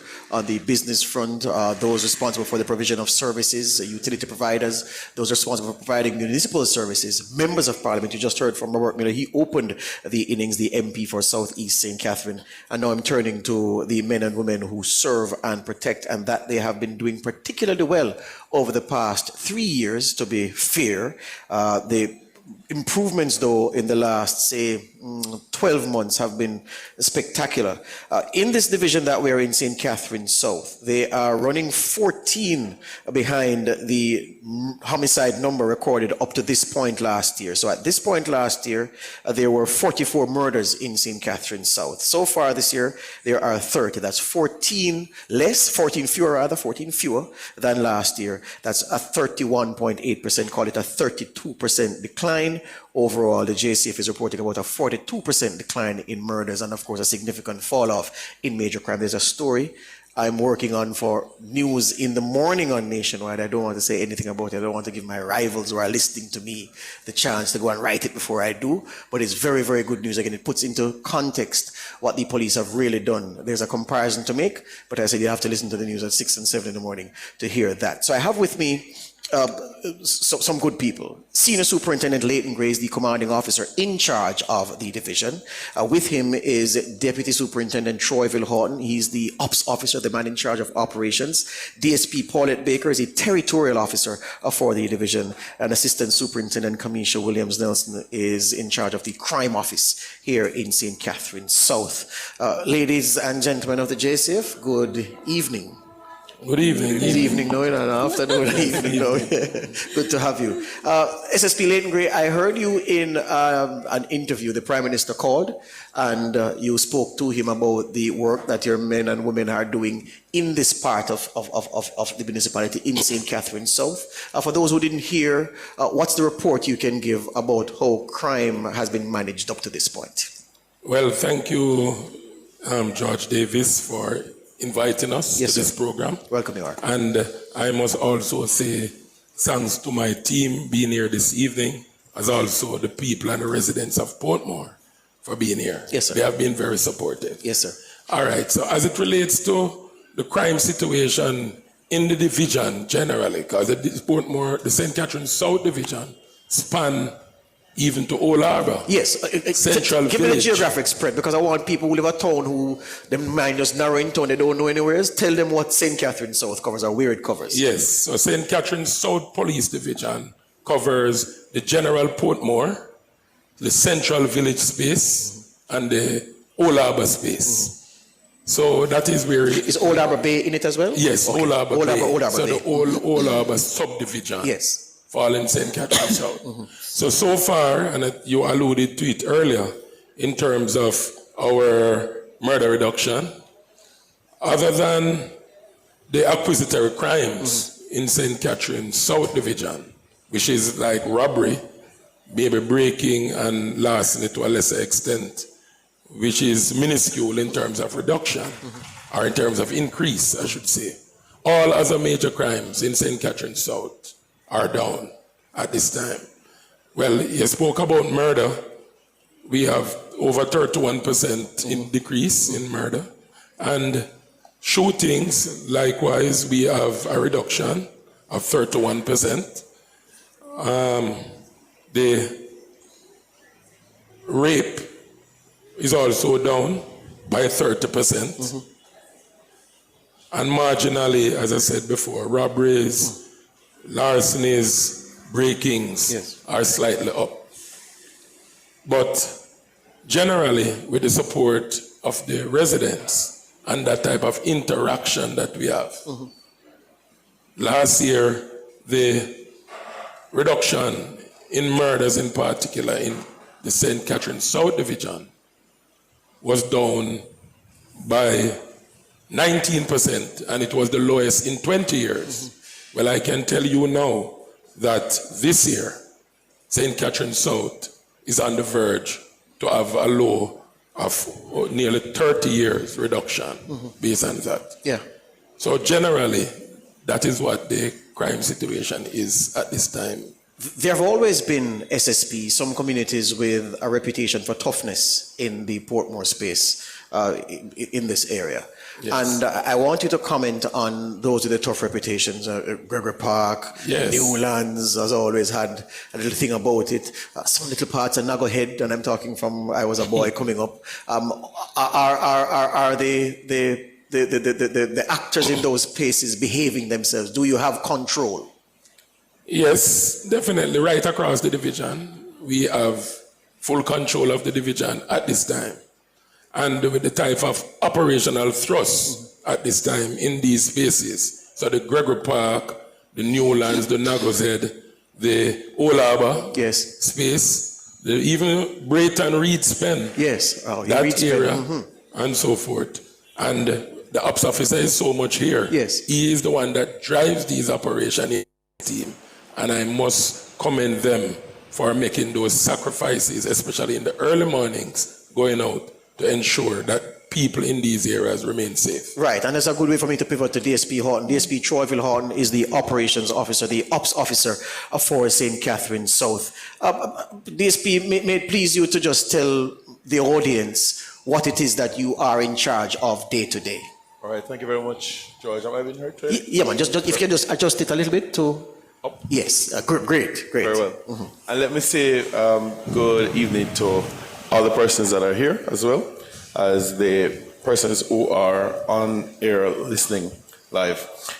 So as operations officer, my responsibility is really to ensure that all the members that are you see on the roadways doing those special operations, whether it is quick response, whether it is traffic, whether the person is walking the beat, whether it is public order, planning and managing operational activities around the major events within the respective areas, including church services.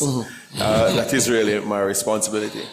So, you have mentioned that there are a few communities in Portmore that are in St. Catherine South that are generally known as the tougher bad place the people ever said DSP. Well, we're hoping that, as at the end of this year, we'll start seeing some changes into, the dynamics and how these communities are described.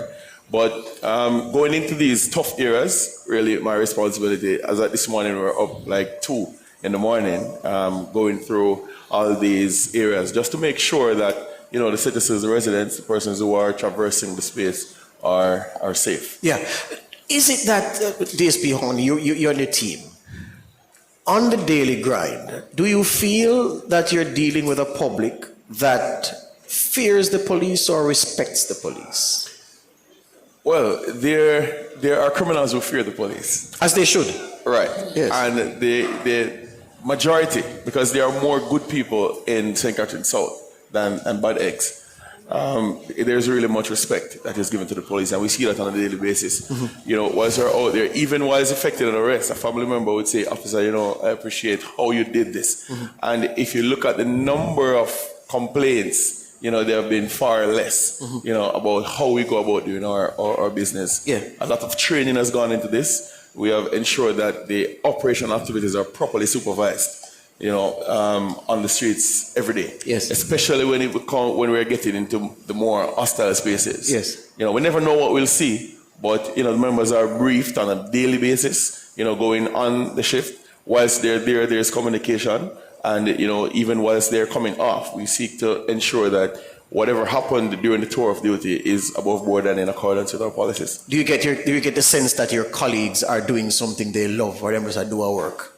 They really love the job. We push them really hard, and, they enjoy the successes. We enjoy the feedback that we get from the community. You go in, you do a spot of work, persons are no longer as fearful as they were before we get in. And that is very much rewarding. We cannot be paid for that. Yes. Ladies, fret now, the question I'm not going to have to speak to it, of course. Let me go first to DSP Paulette Baker. You're the territorial officer. Similar to how I asked DSP Horton, what is it that you're in charge of day to day? Well, good afternoon, everyone, online as well. Yes. My core functions as the territorial officer is to have that continuous engagement with communities, whether it be the school, churches, businesses around. And it's basically to ensure that we're working together to build a safer community. Yeah. In a nutshell. Yeah, I'm happy I'm happy you're here, because sometimes when we're talking about matters concerning the police and we're in studio and we're looking at the people in the chat and the comments from them sometimes, and they criticize community policing. Oh, the police them now make no friends in the communities. Oh, the police them now keep close contacts with certain respectable people in the communities to know what's going on at the ground level. From your experience here in St. Catherine South, how strong is this relationship that you forged between the leaders of civic bodies in the communities and those regular citizens themselves? Well, we have a very good relationship with our community members. As I mentioned before, whether it be the school, we work closely with the schools, the churches, neighborhood watches. And when I mention neighborhood watch, I mean, since I'm in charge of this portfolio for the last 3 years, yes. And in one community, that's Elshire, we have launched 7 neighborhood watch. That's an historical moment in the JCF. It has never happened. And so this is just a testament to see, how we are engaging and building this relationship with communities like Elshire. They are not the only one, because right now we have several other communities who are ready to launch their neighborhood watches. And so we have frequent interaction with our associations. One of our way of reaching our communities is through our quarterly town hall meeting, virtual town hall meeting led by our commanding officer, yes. where we engage our citizens online. And for that, we normally focus on a specific topic that we know would have been of interest to the community, whether it be cybercrime or, any one of those issues. Excellent. Assistant Superintendent Commissioner Williams Nelson is in charge of the crime office. What's the crime office? What do you do daily, ASP? Good afternoon. Yeah, man, we're hearing you. Okay. And the persons listening online, good afternoon as well. Just raise it a little bit. Yeah, so my job is to manage a crime situation, that is, manage all investigations of matters that are reported to us within the St. Catherine South Division. Yeah. So in terms of the bulk of the issues that you feel that you have to deal with, what's at the top of the list in terms of the crimes that come? That persons cooperating. So because of the fear factor yes. that exists within the society, persons are fearful to actually come to the police to say what they have witnessed or to assist us as it relates to investigations. As such, a lot of times we do not get to progress our investigations as we would want to. So we tend to now be relying mostly on technology, but that is also an issue because the persons, it is the citizens that actually have the technology that we need to actually use in our investigations. Funny you mentioned that. I remember it was somewhere in Portmore. If it is in Portmore, I think it's St. Catherine South, SSP, where a neighbor had a camera on their house, but it was picking up across the road. And they told him to take the camera down. And he refused to say, hold on, it's my yard, my camera in my yard, you can't tell me to take down my camera. And I think they either shot him or they killed him. I can't recall. Yes, it was in Nagoya. There you go. So I say that, ASP, to say that your comment about technology being a challenge because people don't want to have camera up. Yeah. It's an issue that you have where your work is concerned. Yes, that is what we have as it relates to investigations. But one of the things that persons can actually rest assured is that there are ways that we can get these tools, the footage, without those persons having to have any interface with the court system at all. They can actually provide us with that information, provide us with that footage. No one will know based on confidentiality, and they will never have to set a foot in court. Yeah, sometimes when we're dealing with certain matters, the viewers, somebody would even say their WhatsApp message and say, George, you have to take up for the police. And I say, well, you see, when you sit in my chair and you get hundreds of notices by email every day, and here's one of them that I get, ASP, that they don't get. I see a lot of emails coming in about persons wanting to assist with matters in court. Making a public appeal for John Tom, you are assisting with a certain matter at so and so, please. And I say, see, then if the police can't find the people who are central to the investigation, I will cost them for not following up cases, for not closing cases. I would know that the struggle they have to get people to come forward is a real one. Yeah, and that is so true, sir, because a lot of matters, you'll put them before the court, and persons will go cold, they don't bother turn up to court, and as a result of that, the matters get thrown out. They get thrown out of the court for want of prosecution. There are evidence. The Evidence Act provides us with that part of it that we can utilize, but in most cases you have to do so much work to actually get to use that part of the act. It poses a problem for the persons, and you have to keep going back. So you have to go to the morgues, and you have to go to the hospitals and all of these places to actually get that piece of evidence tendered for you to utilize it there in court. So when persons don't actually come to court, it does pose a problem. It also doesn't give that deterrent that we want the persons to actually deter from committing these crimes, because they are not punished for the crimes that they are committed in our society. Last one for you, ASP. Do you find that a lot of juveniles in St. Catherine South are involved in serious crime? Is it worse than anywhere else? Is it normal? What is it? How do you describe it? Not to say a lot of juveniles in St. Catherine South. It would more be on a wider scale for Jamaica. Since taking over the reins here, I've not seen a lot of juveniles being featured in our serious crimes.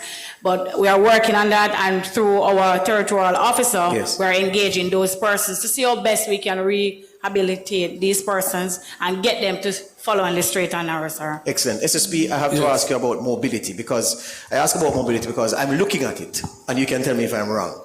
St. Catherine South appears easy to penetrate with vehicles. I say that because I remember several years ago when Mark Shields was Deputy Commissioner in charge of crime. And he said that one of the difficulties the police had with policing St. James, he said, George, the terrain makes it difficult for you to enter those communities up in the hills, and the lane them narrow. Not even bicycle can ride in the lane them. And it was so difficult to penetrate, and so it presented a particular challenge for policing. Where St. Catherine South is, do you have any mobility challenges in terms of the number of vehicles available to you, or just the lay of the land making it difficult for your men and women to get into the spaces that they need to be in? Well, as it relates to mobility, you know that vehicle-wise, never too much. We could do much more with some additional vehicles. Dr. Blake? But I'm saying now that, look, we have more mobility than ever before in recent time. Presently, all the stations are equipped and fitted with vehicles. And fitted with vehicles. Also, we have added motorcyclists and motorcycles. And we are looking to also streamline our bicycles, get back into that, and so forth. But so far, we are making good with what we have. And as I said, it cannot say too much, but we are satisfied with what we have, and we will continue to maximize the effort of what we have. Are you protecting your people? Because the people in St. Catherine South are all of your people, for you. but as the man in charge? Are you protecting your people from the shatter taxi driver then? Because here's the thing. They make our lives difficult. Yes? What is happening in Kingston is that there are certain corridors that you never used to see even one policeman or woman before. That every day, teams of 3, teams of 4. So Lady Musgrave Road in the vicinity of AC Hotel, there's always 4 policemen, a team of 4. At the top of the road, sometimes near Vale Royal, and at the bottom of the road near to go on to Trafalgar Road. All throughout the corporate areas, them walking up and down in groups. The other day, yesterday, I saw 6 of them like they're just coming from the Halfway Tree station to go up Cargill Avenue. Look like they're going to New Kingston to do some work. So they are there in their numbers, and because of their presence, the taxi man them drive better because they don't want a ticket, especially when them see the police them with the machine for them. So I know say a ticket man that, so you don't take the chances. Do we have the manpower to deploy throughout the spaces to protect the good, honest citizens from the madman taxi driver? I have to call them that because they're really mad. Well, I must say that yes, we have our fair share of challenge with the taxi operators, but it is also improving, and we continue to enforce the law. I must say that in recent time, with the level of operational thrust on the road, in the mornings, the vehicular traffic that used to build up along most of the thoroughfares in Portmore, the police in Kingston is now saying something is happening in Portmore because now Marcus Garvey Drive is blocked, 3 Mile is blocked, but yet still Portmore Toll is clear. And you see, because of the road development that is taking place, and where we continue to strategically place our police officers in the morning, is not only the traffic persons, but we also have additional persons, the patrol persons, everybody strategically and tactically placed, and as a result, the traffic is flowing more smoother out of Portmore into Kingston. So, in a general way, we are improving significantly. Yeah. Finally, SSP, what do you want to say to the team you lead? Murders going the right direction, which is down. Major crimes going the right direction, which is down again. They've supported you so very well because you have St. Catherine South, another policeman of this, another policewoman of that area, and it all comes together to meet the objective. Team and how well they've worked to. Well, first and foremost, I must say thanks to my team. My team is a champion team. They are highly motivated, they are well trained, properly equipped, and as a result, they are very effective, and in a general way, they continue to support the major initiatives, the major cause, the aim and objective that we set out to do. And because of that, I must say thanks to the team led by our ably officers who are here. And we continue to gel as a team, and with the support of that team and in reaching the residents, we continue to reap that level of success. So I say big thanks to the St. Catherine South Police in reaching that milestone. Excellent. DSP, just before we go, there was a time when the image of police personnel was not so good. You know, we saw people saw the force as, boy, you go to school and I get the subject, go turn police. Or, you know, your brain not so quick, you go turn police. I dare say that the image of the force has transformed over time. The force is now home to highly educated people that you'd find in many of the lofty professions. How do you feel to be a policeman in 2025 in this Jamaica? Well, you know, I'm serving this year for 23 years. 23. And so, you know, I've seen quite a bit of movements over the last 2 decades. Really, I think there are not many institutions outside of the universities that would have more PhDs than the JCF. We have more degrees than a thermometer. Yes, I like that. Right. And so, you know, it is a very, very proud moment. It's a proud time for us to be serving, you know, in this era.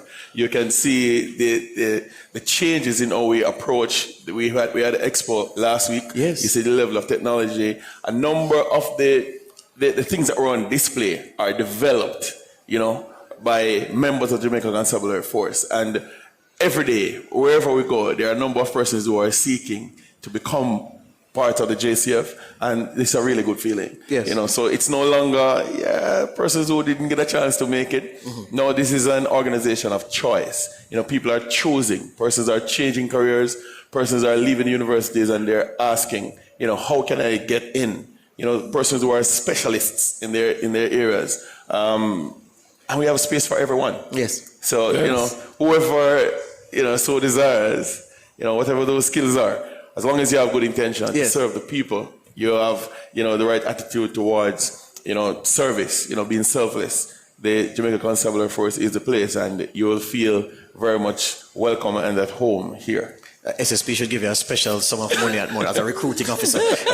ASP, you're directly in touch with the people as territorial officer.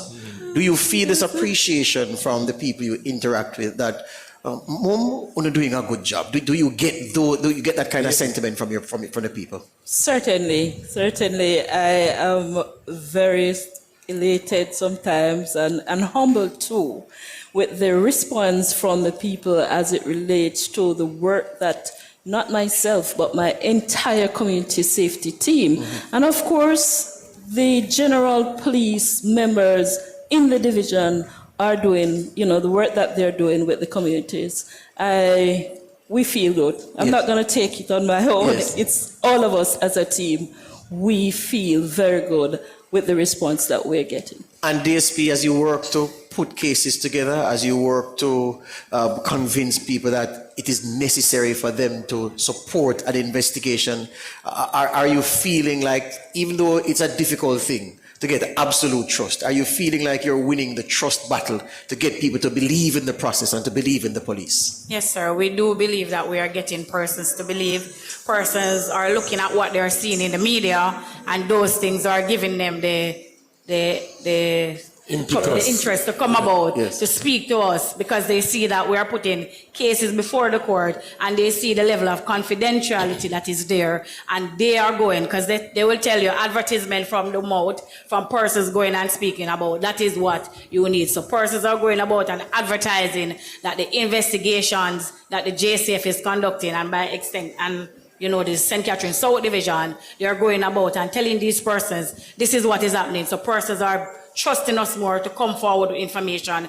and know that we will deliver when we put those matters before the court. Well, I want to thank all of you this evening and encourage you to continue the good work, and the country appreciates it. Yes, thank you very much. As we go to the break, I remind the listeners that, there was a time when Jamaica's security was fronted by the badman police. So if this man or that man, baddest policeman or south, that has changed. It's all about team effort.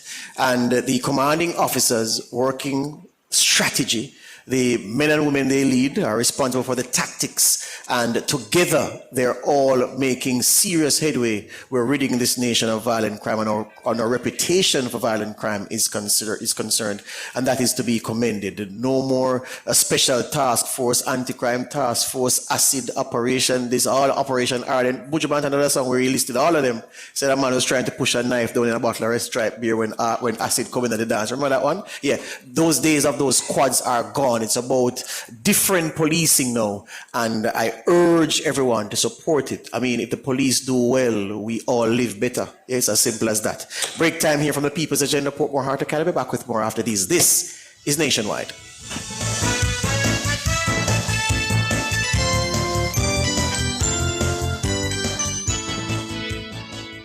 Looking for great food, good vibes, and family-friendly fun? Visit Timber Lounge, your go-to bar and grill in Portmore. Open daily from 11 a.m., serving mouth-watering dishes like jerk chicken pasta, beef burgers, and our signature barbecue ribs. Enjoy delivery, catering, and live sports in a relaxed setting. Don't miss our 6th anniversary celebration this July. Call 876-668-3252 or email timberloungeportmore@gmail.com. Come have a drink, grab a bite, and enjoy the ambiance. Share in the experience at Fontana Pharmacy. We have a wide variety of items in store just for you. Fill your prescriptions while you shop. And senior citizens enjoy 10% off. Shop household, cosmetics, toys, and many other departments. We also offer curbside pickup and delivery. Visit our website at fontanapharmacy.com. Fontana Pharmacy, where it's all good inside. You want to win? Then just bet. Bet on the game, no stress, no sweat. And win big in the Wanna Bet Just Bet promotion. Spend $1,500 or more on one Just Bet ticket and complete the entry form at promotions.supremegames.com for your chance to win. Third place gets Beats by Dre. Second place gets an iPhone 15 and AirPods Pro. And first place gets a 65-inch TV and a soundbar. Promotion runs May 16 to July 20, 2025. Grand draw July 25, 2025. Authorized under Section 58. Three of the Betting, Gaming and Lotteries Act. Residents of Portmore, you spoke and we listened. JPS is returning to the Sunshine City. Starting July 2025, you'll be able to visit the My JPS Care Hub inside Fontana Portmore. Get answers to queries related to billing, payment, prepaid electricity, service requests, and more. Our agents will be on the ground to ensure you are in and out in no time. Look out for the My JPS Care Hub in Fontana Portmore, coming this July. JPS, powering what matters. 50 years of dreams. 50 years of finger-licking good memories, yeah. Thank you, Jamaica, for 50 years of finger-licking good memories. KFC, it's finger-licking good. Residents of Portmore, you spoke and we listened. JPS is returning to the Sunshine City. Starting July 2025, you'll be able to visit the My JPS Care Hub inside Fontana Portmore. Get answers to queries related to billing, payment, prepaid electricity, service requests, and more. Our agents will be on the ground to ensure you are in and out in no time. Look out for the My JPS Care Hub in Fontana Portmore, coming this July. JPS, powering what matters.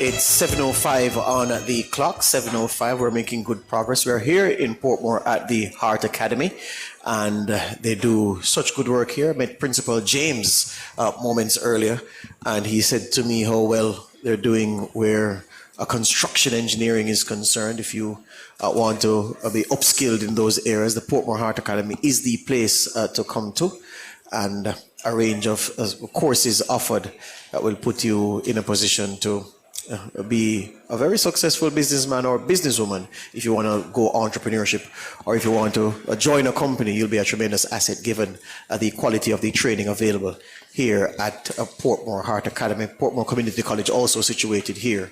So it's a big place for learning and the development of young people. I have two gentlemen here with me.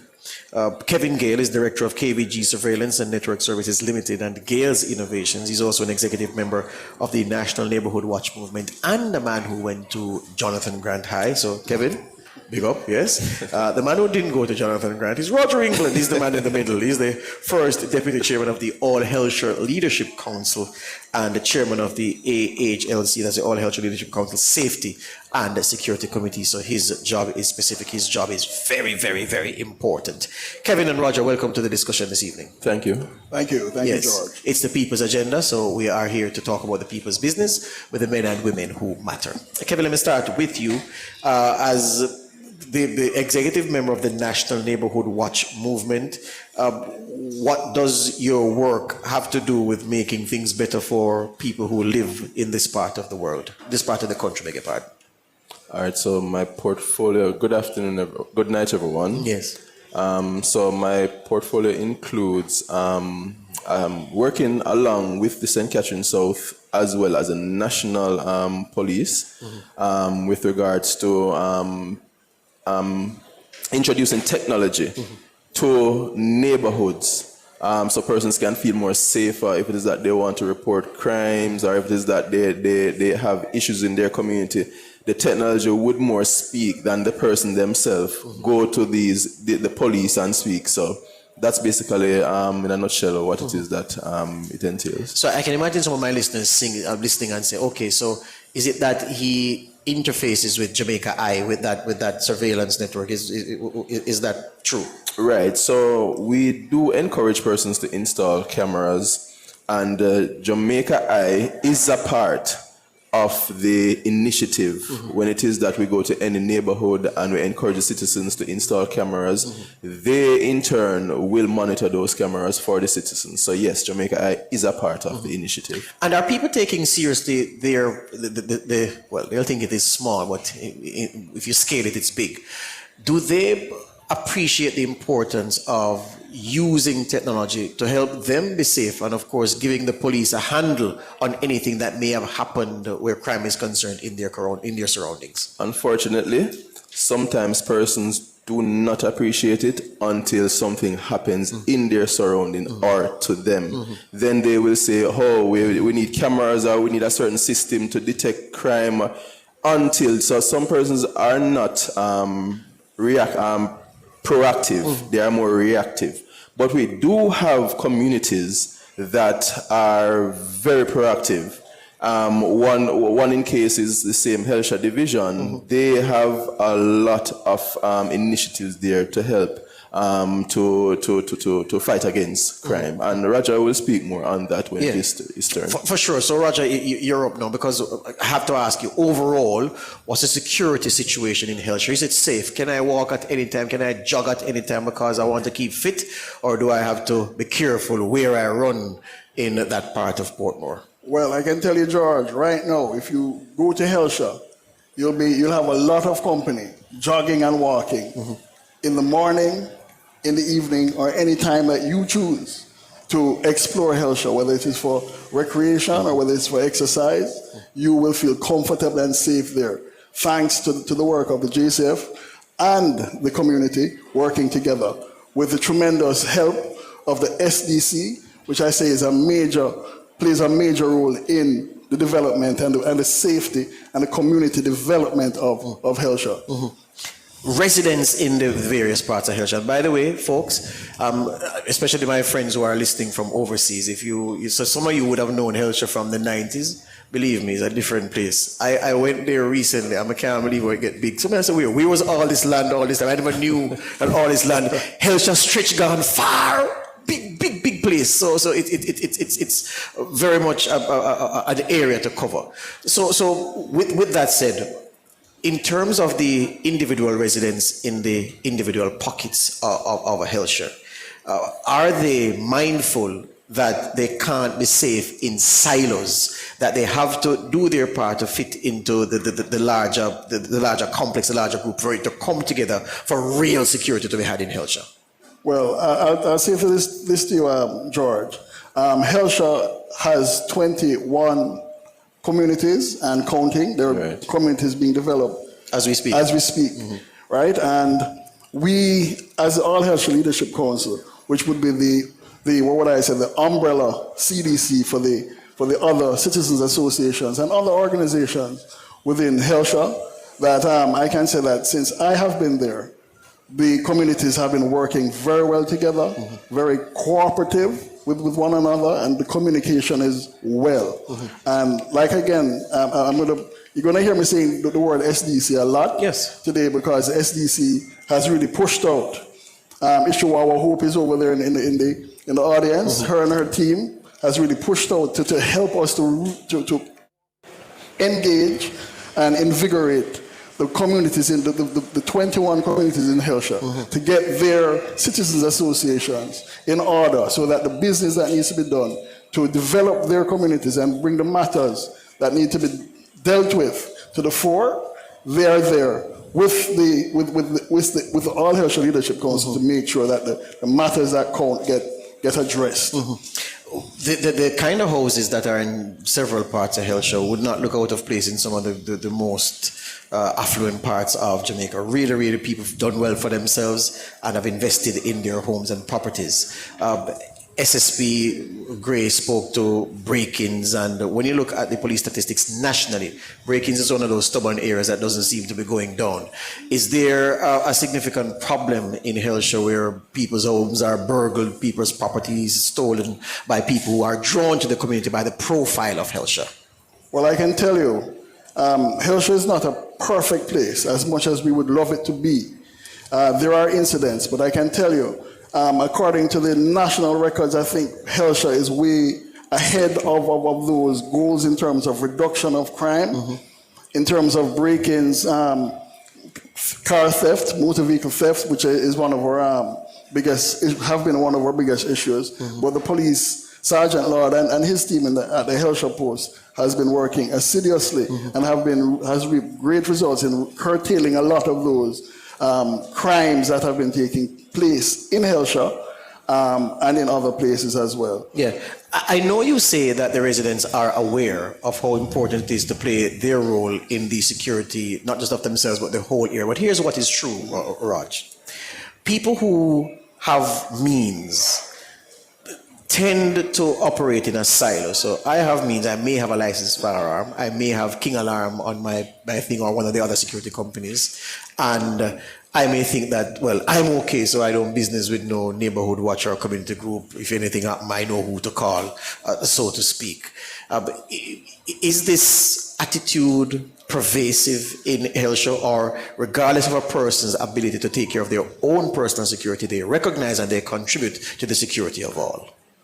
What you're speaking about, George, in terms of people being isolated and feel like they will handle their own business, does not exist in Hellshire. With the assistance, I would say, of DSP Baker and SP Gray and their team and all the work that they've been doing, especially towards the neighborhood watch programs in Hellshire, we can say that Hellshire is a community that works together with the police to ensure that the safety of all persons in Hellshire, no matter what part of society you're from, because like you said, Hellshire is a diverse community. We have very large and beautiful homes. We have middle income, and we have working class persons in Hellshire as well. But I can tell you, in Hellshire, we are one family. One family. And let me not leave out the Fisherman's Cooperative. Yes. There we have my friend, Mr. Malcolm, Devon Malcolm. They also are an integral part of the Hellshire space and help to keep us together in their way. Mr. Malcolm is also a member of the All Hellshire Leadership Council Executive, and we encourage all persons to be engaged in what we're doing. But the police have been instrumental, I can tell you. I fear to say this because I can tell you, I can sleep with my door open. I don't want anybody to go there and say, "How you live? How you live?" Listen, I live in Hellshire, but I feel so confident that the space has been so well secured. Yes, and the things that we have in place with the assistance of the police. Yes. That we feel like we're on our way to what Jamaica should feel like everywhere. Roger, that's a heaven of a statement. That's a hell of a statement. Kevin, last one for you. My producer says time, but I have to ask you this. Usually, where a neighborhood watch is concerned, you'll have only a select few participating and contributing to the heavy lifting that the neighborhood watch is required to do. Partnerships with the police, not many people attending upon meetings and so forth. What can you tell us about the health of the neighborhood watch movement? The health of the neighborhood watch. In terms of participation by individuals, yeah. Right. So the health of it's growing.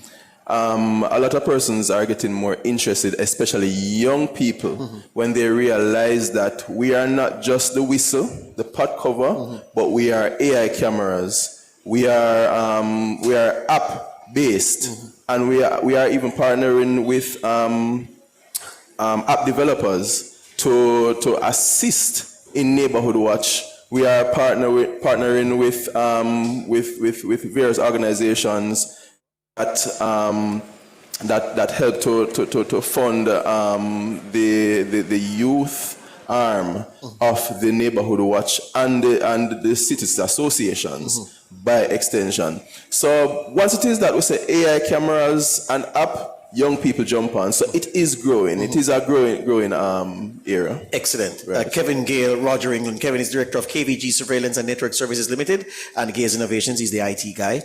An executive member of the National Neighborhood Watch Movement. And Roger England is the first deputy chairman of the All Hillshire Leadership Council and chairman of that same entity's Safety and Security Committee. Gentlemen, thank you this evening. Thank you, George. This is the People's Agenda. We're in Portmore, St. Catherine. Back with more after these.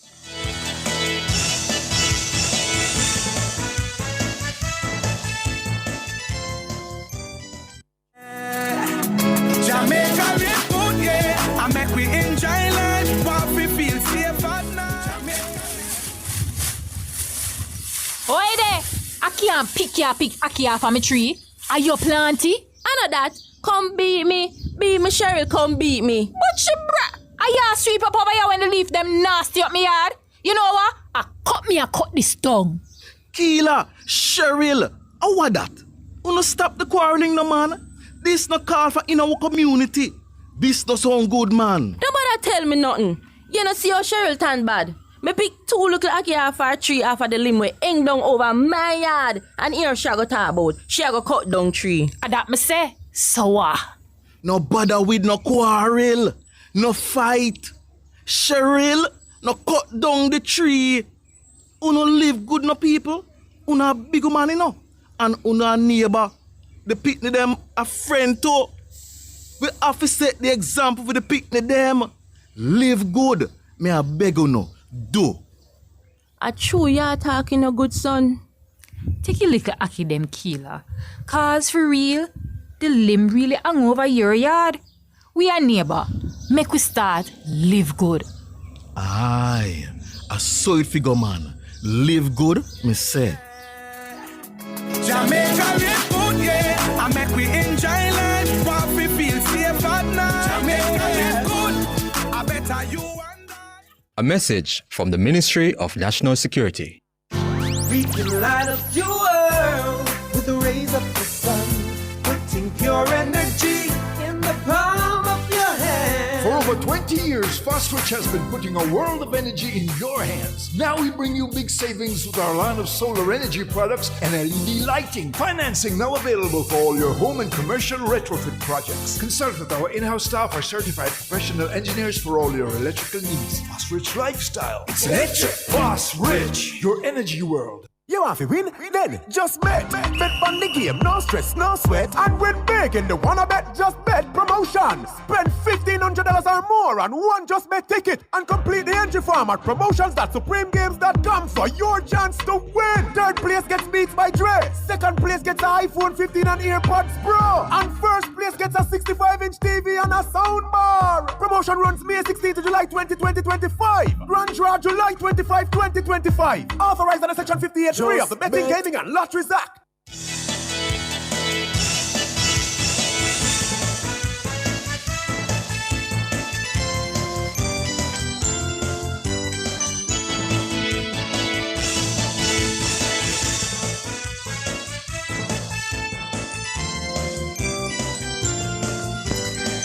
It's the People's Agenda here on Nationwide at 90 FM. We have taken over the time that you would listen to Nationwide at 5 in. It's what, 7:21? Yes, 7:21 on the clock. And we are running along nicely. Time now to talk to another direct representative of the people. He'll be going back to them in short order for them to give him fresh instructions for Gordon House. He hopes that he will succeed. He is Alando Terrelong. He's an attorney at law. You know him. He is the Member of Parliament for St. Catherine, and he is a man who has sat very close to matters at the cabinet level, and he is he's a character. Alando Terrelong is, always has been, and he's a nice guy, and nothing wrong in saying that. Thank you for spending the time, MP, to come and talk to me. Now, blessed love, my brother. Blessed love, man's a blessed love. All right, good, let's start there. MP, how are things in the constituency? Well, things are going good, George. You know, so first of all, thanks for having me, and I must say good evening to all the community members from Portmore, our civic partners as well who are here, and of course to your listeners online. It certainly is a pleasure to address important matters, especially as we look towards securing the third term. Certainly East Central continues to grow. It is a constituency that was dominated by the Orange Party long before I became Member of Parliament. You're looking at approximately 36 years. You know, certainly the last time we had won a seat in Portmore was the 1980 elections. So between 1980 and 2016, you're looking at some 36 years. So over the last 9 years, we have been focused on rebuilding education. So take, for example, one of our flagship schools is Gregory Park Primary. We have literally turned Gregory Park Primary around from what was considered to be a failing school to now a school that is beyond developing. Minister of Education was here recently and we did a tour of 4 schools across the constituency. These included Nuggerhead Primary, Nuggerhead Infant, Gregory Park Primary as well. And a part of that was just to demonstrate how much we have changed and how much we continue to transform the education landscape. You know, sometimes people will cuss and people say, boy, Terry Long always focus on education and picnic can't vote and everything. But what I always say to persons is that when the Member of Parliament invests in the education of your children, he's investing in your communities and he's also investing in our country. And I use my own experience, George. You know, as a young man raised in Grandspen, living in a 1-bedroom board house, no light, no water. I mean, my mother sold panties and brassieres downtown. That sent me to school. And I take pride in repeating that story. Because whether you're from a developing community, so we have 2 major developing communities. We have Newlands and we have Gregory Park. But I want persons to understand that it doesn't matter where you're from. It is the mindset. And that is the kind of, you know, I mean, the kind of empowerment that I want for our children. So education has been a big push. We have transformed Nuggerhead Primary as well by working with our principals from the days of Principal Plummer, now Principal Givens. When you look at Independent City over the last 9 years, we have grown from 700 plus students to now over 1,200 students. You know, so we have a Principal Geddes Nelson, who is there, and we have our board chair as well, Mrs. Watson Evans, and they're doing a tremendous job. And I always say it makes a difference who represents the people. And as Member of Parliament, I sit at the very top of the education institutions. We've also had some of our basic schools transformed to infant departments. So Silverstone is no longer a basic school, it's now Silverstone Instant. Nuggerhead Basic School is now Nuggerhead Primary. Christian Gardens Basic is now Not Christian Penn Infant. And it was important for me to get this done whilst I was a minister in the Ministry of Education, simply because once the government, because basic schools are private institutions, but when they become infant departments, the principal can now and the board chair can now call the MP or call the ministry and say the roof want to fix and not turn back to the parents or turn to the community. So we're seeing the transformation. When you talk about community development now, that is the second pillar of our transforming East Central. When you look at communities inside Gregory Park, there's an area called Compound that didn't have adequate roads. So from Melvin Avenue, Hatfield Avenue, Stevens Avenue, I mean, we've been transforming the space. Under the Spark program, we will now do Dover Avenue and Queens Avenue. When you look at, again, Newlands community, again, transform the space from Hardware Avenue, Rosemary, you know, and again, we have Power Lane, which is coming up on the Sparks program, and then we have Anglin Avenue, which is being done on another road program. You know, I mean, and that similar trajectory is seen across the constituency. Looking at Cedar Grove, Prime Minister was just here yesterday as we opened Ransford in Cedar Grove. And again, we've done several roads from Cherry to Maho to Ponciana. I see one resident here who's from Ponciana, whose road was fixed. You know, I see other residents here from Mahogany and other places, Guango. All of these have been done. Again, just looking at West Cumberland, you know, I mean, doing a park for the children because recreation is very important for their growth as well. We just did a new welcome sign to West Cumberland along Grange Lane. Working with Councillor Damara Lawson, we did the new welcome to Newland sign. You know, I mean, again, working with Councillor Joy Brown in Gregory Park as well, you've seen tremendous work. When you look at how the space of Gregory Park Square has been transformed, you know, again, I mean, parks for children, transforming the square in Gregory Park. I mean, so much work has been done as well. So I must pause to give kudos, you know, big up our councillors. I mean, Joy Bella Brown doing phenomenal job work in Gregory Park, and Councillor Damara Lawson, new at the wicket, but again, doing great work. You know, so it makes a difference when you have a Prime Minister, a Member of Parliament, Parliament and our councillors, working with our citizens associations, working with our residents, the change is phenomenal. You switch across to communities like Silverstone and Portmore Pines, again, work with citizens associations, fixing up the parks, building gazebos, and so forth, ensuring that drains are clean, roads are repaired. We have an exciting project coming up for Caymanas Garden, Site A and Site D. Again, these are communities that have been lacking in repairs for some 40 years, but again, I advocated for them to be a part of the first NHT 100 schemes. So we got NHT on board, we got NWA on board, and 2 weeks ago, we met with the developer. We met with the contractor on site in Caymanas Garden, Site A, at a multi-purpose sports which I had refurbished for them a few years ago. And now we're going to see developments to those schemes starting next month as well. Community of Southborough, again, we got Southborough listed on the first NHT 100 schemes. So again, the roads in Southborough from Miranda and Esperanza and, Fernando, all of those roads, Nelva, again, complete carpet in those communities, as well as getting the multi-purpose court in that community refurbished as well. So we continue to do work. In terms of sports, I have to do a special plug for our Racing United. When I tell you, it is just a story of a grassroots football team training in Gregory Park, and they are now top 8 in the Premier League, and that's where they have commendations. So I have to big up Nigel, big up our captain, Markovic, and the entire Racing United team coming out of Newlands, another success story. Newlands went for the first time to the semi-finals in the Divisional League. Again, so our coach, Bako, Mr. Fallen, but everybody calls him Bako, our captain and the rest of the team. Councillor Lawson is actually the manager for the team. So again, just pushing sports. We have a special netball program that's coming up for our females, and we're going to be doing a program at Cedar Grove, working with the young men at Cedar Grove very, very soon on that. So we continue across the different areas, whether it's education, whether it's sports, whether it's community improvement. Look at crime and security. You just had SSP Gray and the team on, and I must say, again, a big kudos to the police officers. We've been working together over the last 9 years. I heard you when I was coming in from my graduation, and you mentioned Gregory Park and Newlands as two tough spots. Listen, the character of Gregory Park and Newlands have changed over the last 9 years. Stick up in, because that's where I wanted to go. I had to give you the space to read out a report card, because it's your report card, and you have people that you have to convince to support you on election day. Well, here's the thing, MP. Not so long ago, I had cause to go to inside Gregory Park to interview a groom for a feature that I was shooting with a regional entity. And as a man who has been to everywhere in Spanish Town without fear, I've been to Tars Pen, Winter Pen, Capture Land, Africa, name the place without fear. But I must tell you, that part of Gregory Park I went to, I was nervous. Then I had cause to go to Newlands. But the reason I wasn't as nervous in Newlands, I have high school friends who still live there. So I said, well, with those guys there, I'm cool, but I would have felt the same apprehension without them. It is a fact that people outside of these two communities, MP, feel a sense of trepidation going inside the bowels, almost as if, as an outsider, you are not safe. Is this feeling real? Have you done anything to change that over time? Well, let me tell you this now. So SSP will hear, and he will confirm that since October last year, we've not had one single murder inside Gregory Park.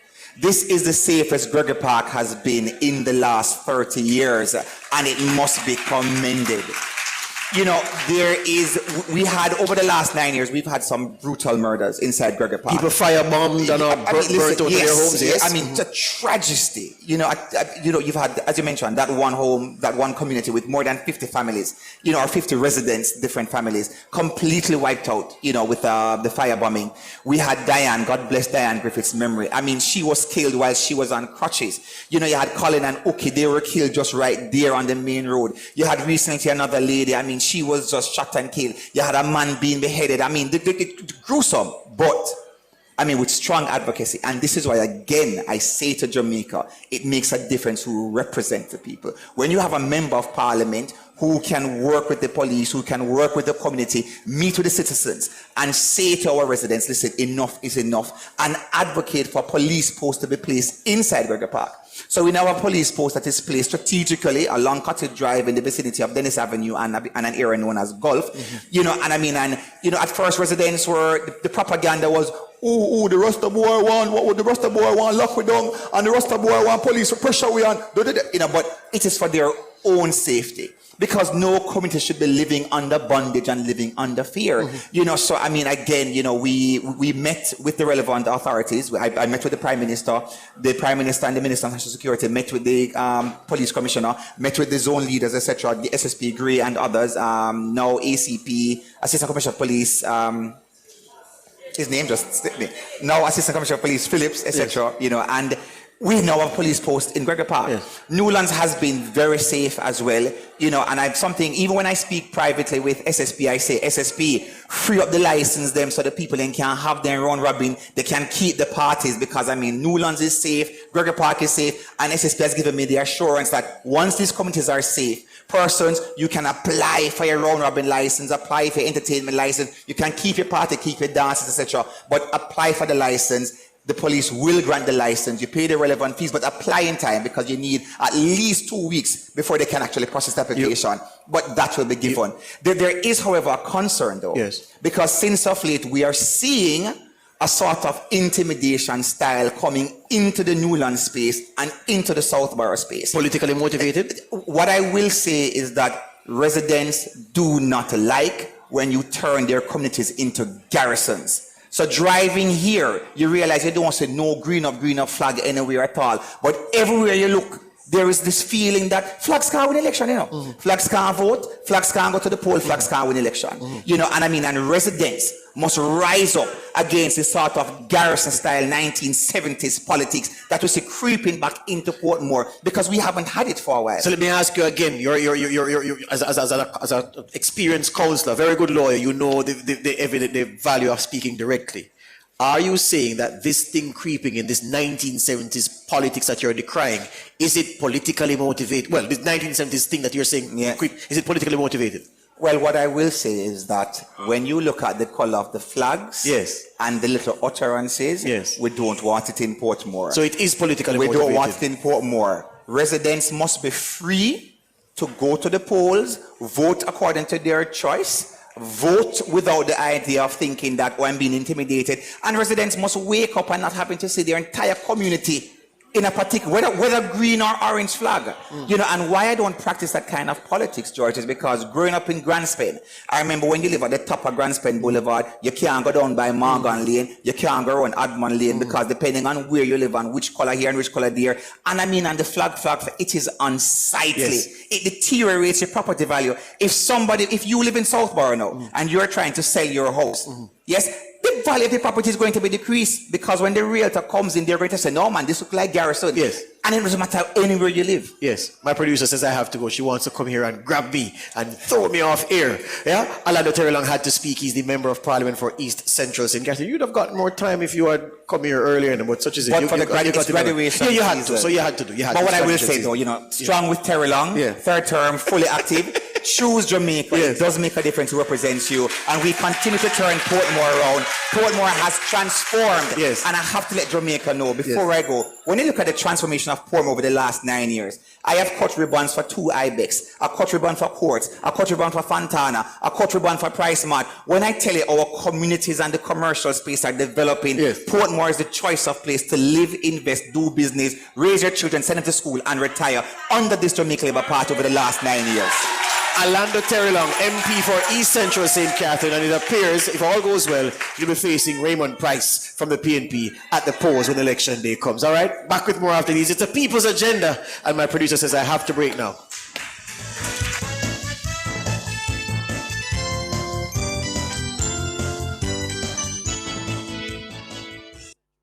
Yes, me get the last cheese. Taste the beat.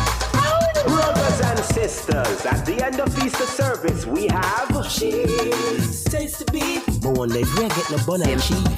Taste the beat. Serve, sell me some bun and cheese. Taste the beat. Why, this looking nice with some tasty cheese. Taste the beat. Could I have some cheese, please? Taste the beat. Make we get on real bad with the tasty cheese, boy. Tasty beat with tasty cheese.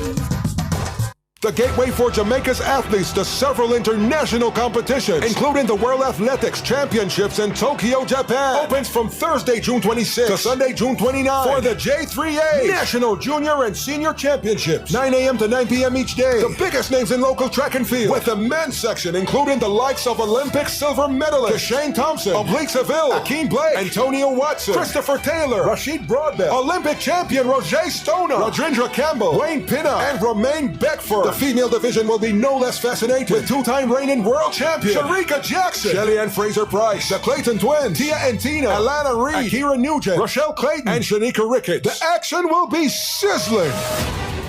50 years of dreams. 50 years of finger-licking good memories, yeah. Thank you, Jamaica, for 50 years of finger-licking good memories. KFC, it's finger-licking good. Nago Head St. Catherine, Greenleaf Medical and Diagnostics has opened its door at 55 Newland Road to assist you with all your medical needs. Visit and get the services of a general practitioner, pediatrician, gynecologist, and surgeon. They also do all tests: ultrasound, pap smear, ECG, and diagnostic testing. Open Mondays to Saturdays, 8 a.m. to 8 p.m. Telephone 876-740-1224. Greenleaf Medical and Diagnostics, your medical partner in Nago Head.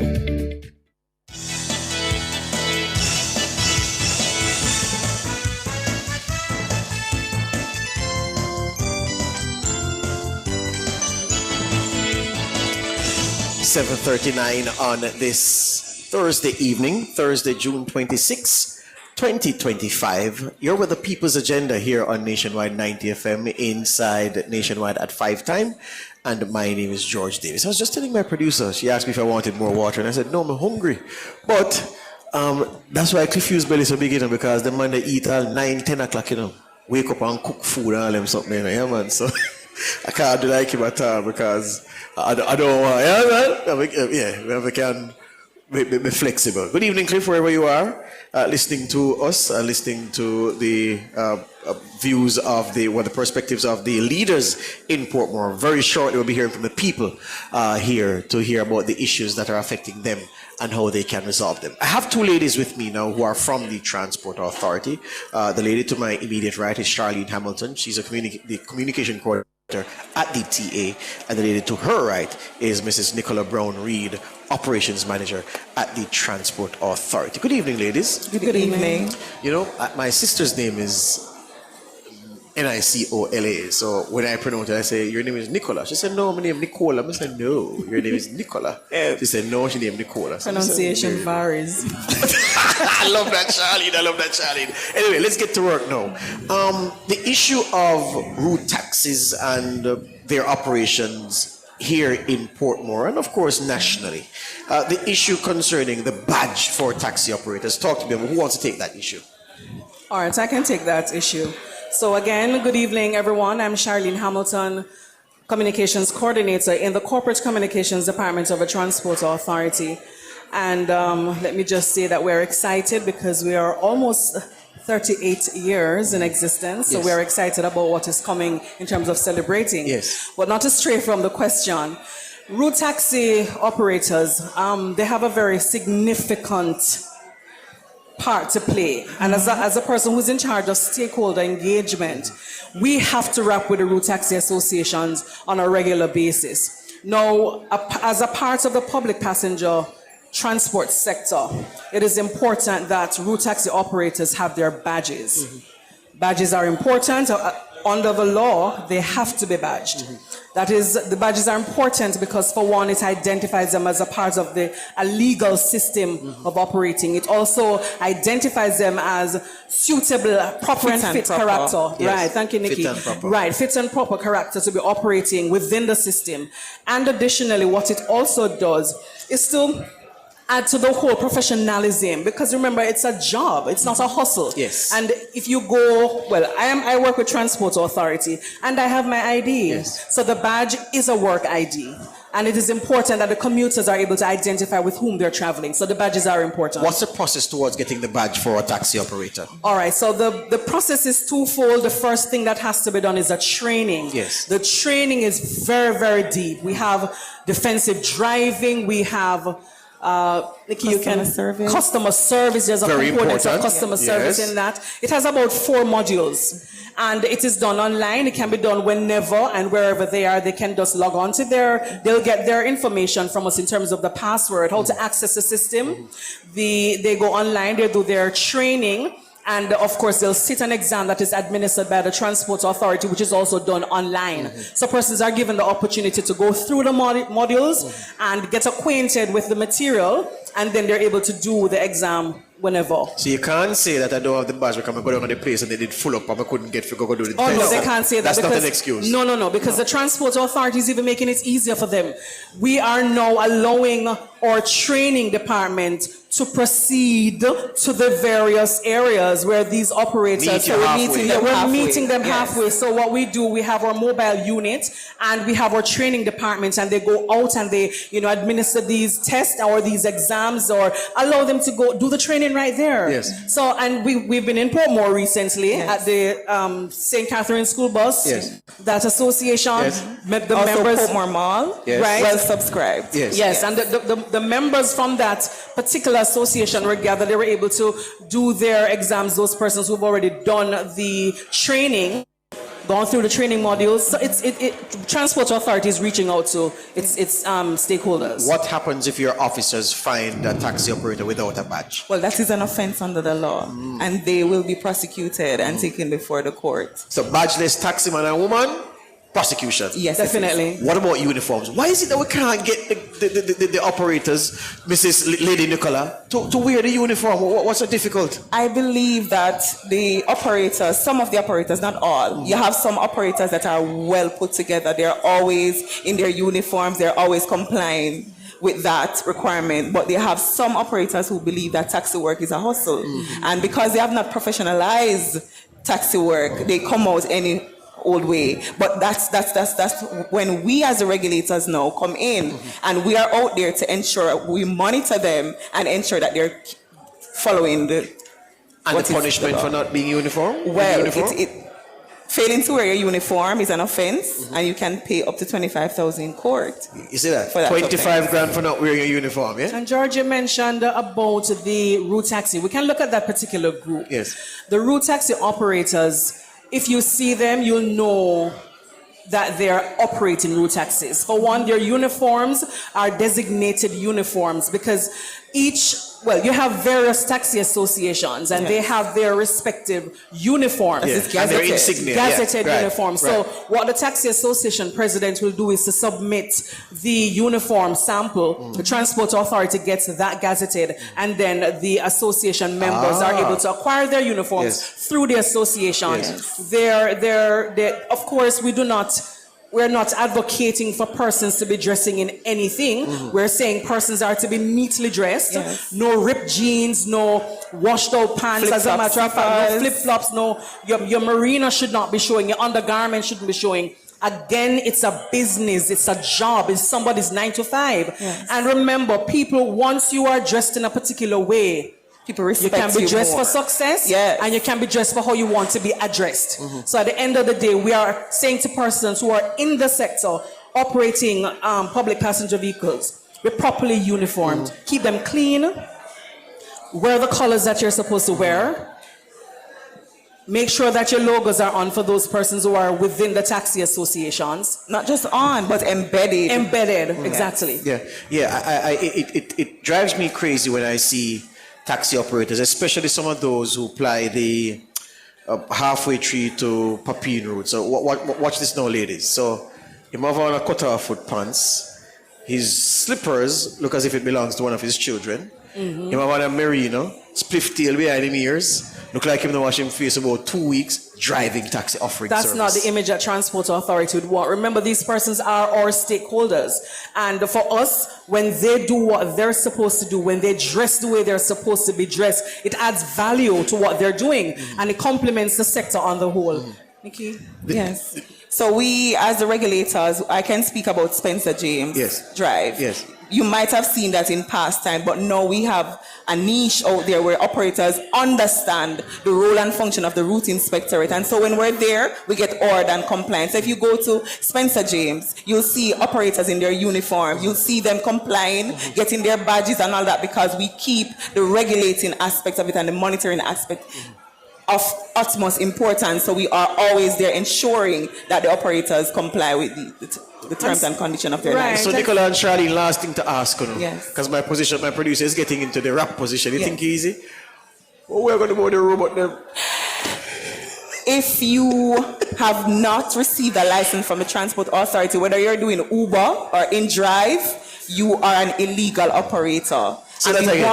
If you have not received or applied to the Transport Authority for a road license, you are an illegal operator. So whether you're operating Uber or InDrive, you are illegal. And not only that, but persons now have the opportunity to apply for some additional routes that have been recently opened up. So we talk about on the corridor from UE corridor. Yes, down those to- routes are open. 22 routes are open. So persons have the opportunity to now go and apply for your licenses and legalize your operation. Excellent. And zero tolerance from the Transport Zero tolerance Authority. from the Transport Authority. Hear you on that. Charlene Hamilton, Communications Coordinator at the Transport Authority, and her colleague Nicola Brown Reed, Mrs. Nicola Brown Reed, Operations Manager, Transport Authority. Thank you very much, ladies.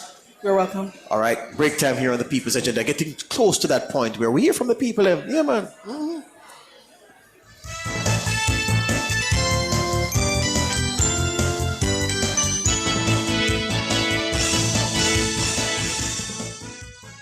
Get ready for the Magic 5K Summer Run Walk presented by Lorna Auto Prep. Join us on June 29, 2025 at Lorna Auto Prep for an exciting 5K race starting at 7 a.m. It's fun, fitness, and community all in one. Early bird registration is just $1,200. Groups of 10 or more pay $1,200 each, and regular entry is $1,500. Sign up now at lornaautopprepja.com/5K. Run for health, win for life. Wellington Dental believes that a smile tells 1,000 words. They are dedicated to giving their patients high-quality dental care, offering a full range of dental services so all of your family's needs are met under one roof. Fillings, extractions, crowns, bridges, and much more. They also accept patients using wheelchair. Visit Wellington Dental, 57 Wellington Street, Spanish Town's premier dental provider. Call them today at 876-749-3515. Multi-link, access every time, everywhere I go. Multi-link, 24/7 access for me. It's just a win-win when we use multi-link. This card is Jamaican built, yeah. Fast and secure, you can use anywhere. Spend while supporting the economy. Look for the Multilink logo on your card and benefit from Jamaica's largest debit payment network. Multi-link, 24/7 access for me. What would I do without my Multilink? Taste it, eat it, drink it, applaud it. The 26th staging of the Jamaica Observer Table Talk Food Awards, the Caribbean's premier culinary event, powered by MasterCard, takes place Thursday, June 26th, on the East Lawns of King's House. Get your tickets at Starbucks at AC Marriott, Starbucks Ligony, Starbucks Waterloo, Signature Boutique, Unit 9, Legal Business Centre, 31 Upper Waterloo Road, Uncorked, Uncorked 2, Constant Spring Road, Uncorked Barbican, Sovereign North, Uncorked Ochi, Draxhall, Uncorked West, Fairview Shopping Centre, Resort Wear by Ereline, Shop 4 Progressive Shopping Centre, Kingston, Cafe Dolce, 114 Constant Spring Road, Kingston, Fromage Bistro, 8 Hillcrest Avenue, Kingston, and of course the offices of the Jamaica Observer in Kingston and Montego Bay. Adults 18 years and over. Drink responsibly.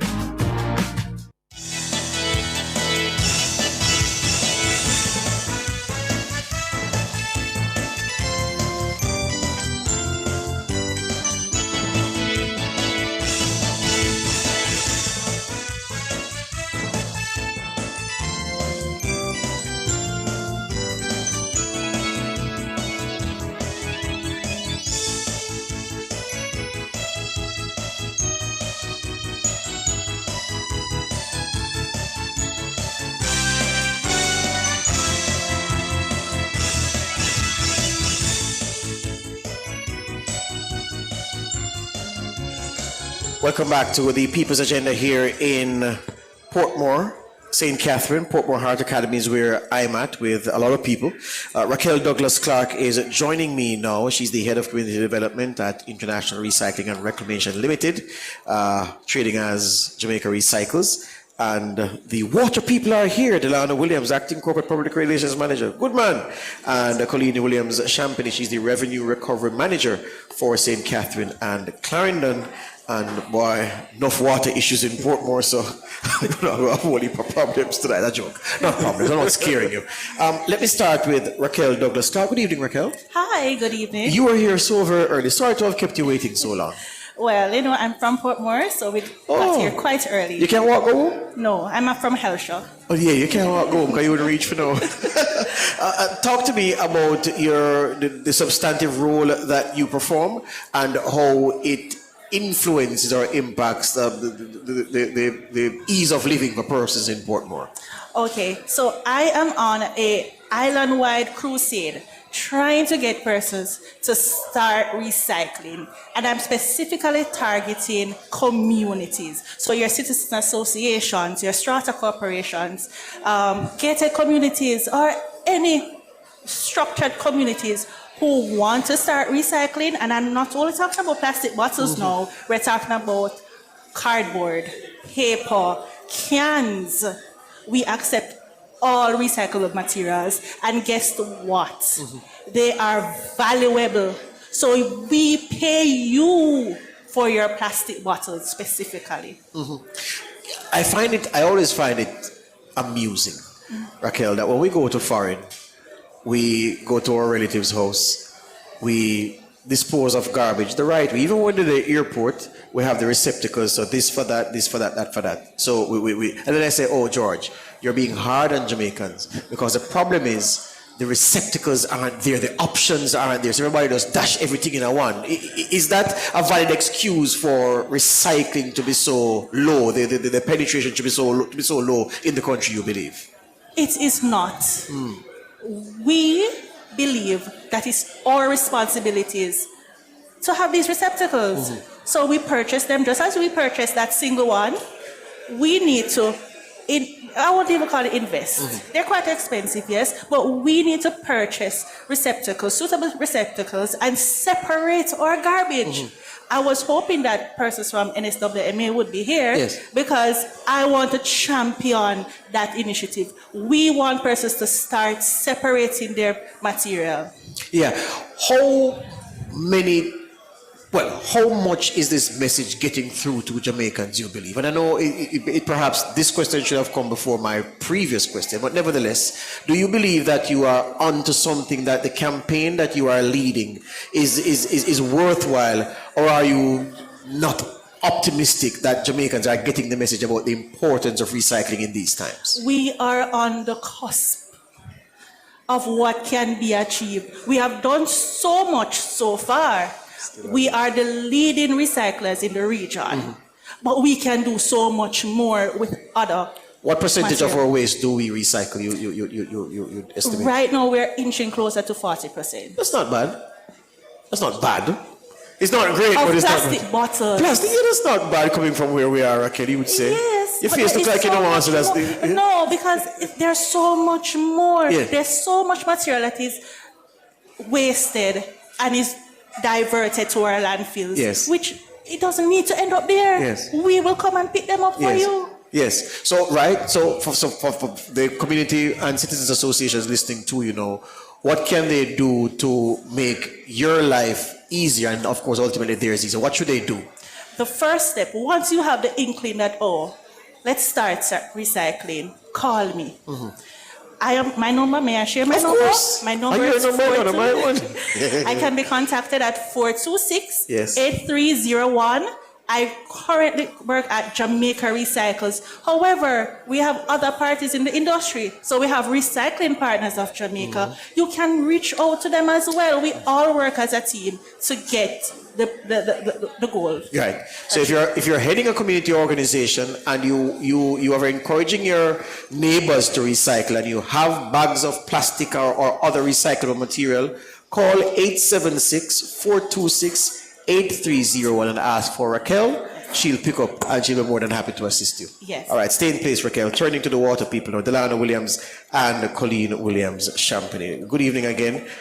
Delano, why the people of Portmore now have the commodity in them pipes, sir? What have they done wrong to you? Good evening and your to friends you. in town? Good evening and thank you for having me. Evening, sir. To the audience and the listeners and viewers as well. One of the things we've seen is actually an improvement in our operations in Portmore and the wider St. Catherine. So we know there may still be challenges, There are. George. Yeah, there are. But we've seen a marked improvement, and I'll name a few of them. Yes. So typically, we would be pumping 9.2 million gallons into Portmore, what we perceive to be demand. Recently, we did what is called, well, we're in the fourth year of what is called a non-revenue water reduction. Yes. Basically, it looks for leaks and it looks for areas where people are stealing water. Yes. We have seen that number of 9.2 move to just about 6 million.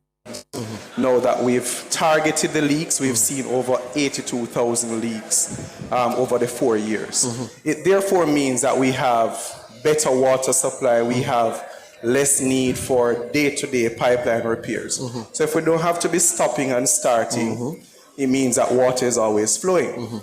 We've also gone ahead and to divide the areas of Portmore into about 42 zones. Yes. We call them pressure zones or DMAs.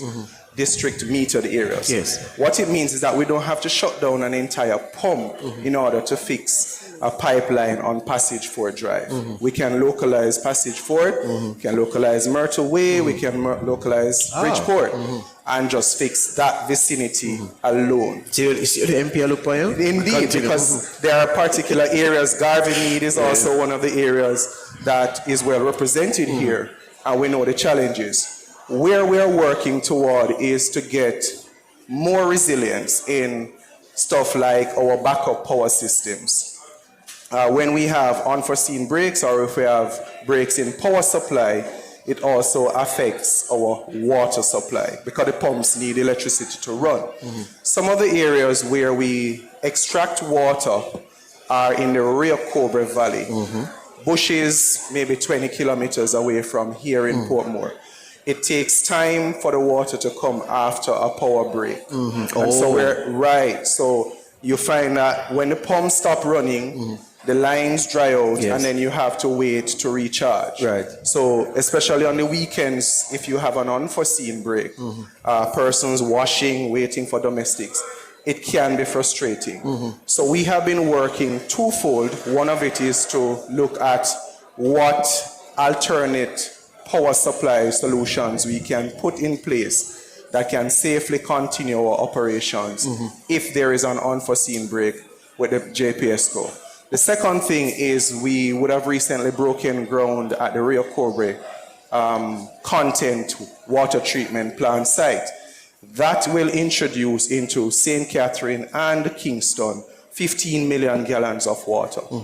As we speak, I've said we are gaining 3 million that we would be running pumps that we don't necessarily have been delivering to customers. But we've also seen that if you have one pump down, it's good to have a backup system. All of our major plants, we are installing backup pumps. We're also installing, where possible, generators to ensure that there is business. Does the installation mean downtime? The installation is not the downtime. What is the delay is getting all of that resource in. Okay. Which is why we would have done something like the amnesty recently. And Mrs. Champagne could give you some of the numbers. Yes, I'm keen to hear her with the numbers, Mrs. Champagne, because as revenue recovery manager for St. Catherine and Clarendon, how well did Portmore residents respond to the amnesty? And the other part of the thing I wanted to tell me is, are Portmore people paying their water bills? Water rate. Jamaican is a water rate. Water rate. Yes. Okay, well, thank you for that question, George, and good evening to the residents and to your listeners. Yes, ma'am.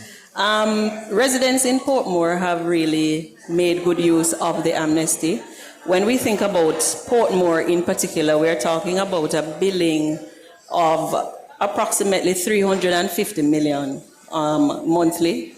And so far, if I was to be a little bit more specific, when we think about the month of May, we were able to collect up to 360 million, and that would have been a testament to the whole amnesty initiative, because in that stead, we would have averaged a CB ratio of 102%. And by CB, you mean? Collections to billing. Okay. Right, so we would have billed 350, we collect 360 within that period. And so I think that was a good initiative. Normally, the CB ratio within Portmore, whereas there's always room for improvement because, we would rather to collect than disconnect. Of course. But it ranges between 85 to say 92%. So, and where does that rank nationally? Are they in the highest quintile or middle, low? I would regard them in the higher quintile because, quite frankly, St. Catherine on a whole is one of our larger parishes and a larger customer base. The Portmore people in both because them say them pay more taxes than anywhere else in the country. So it's good that they're paying their water bills as well. That's very good. Yeah, the Bossy people them not play when they come to those things. Right, and we encourage them to continue to do so because once you pay your bills, it means that there will be more income for the NWC to reinvest and to improve the systems in the general space. Very well. Hold the question, man. You'll get your chance because they're not leaving, because they want to hear from you. My producer is giving me the wrap-up signal. So Delano, you're saying that you have some fiscal space now. So you're going to put in the backup with the generator, and the installation of those don't necessarily mean that the pump at which the backup is being installed will have downtime, not necessarily, right? And that you're explaining why it maybe takes some time after a power outage for the lines to be charged, the pump start working for the water to come back, so people just have to be patient. Right. Yeah. Essentially, we also know that a number of the pipes are old.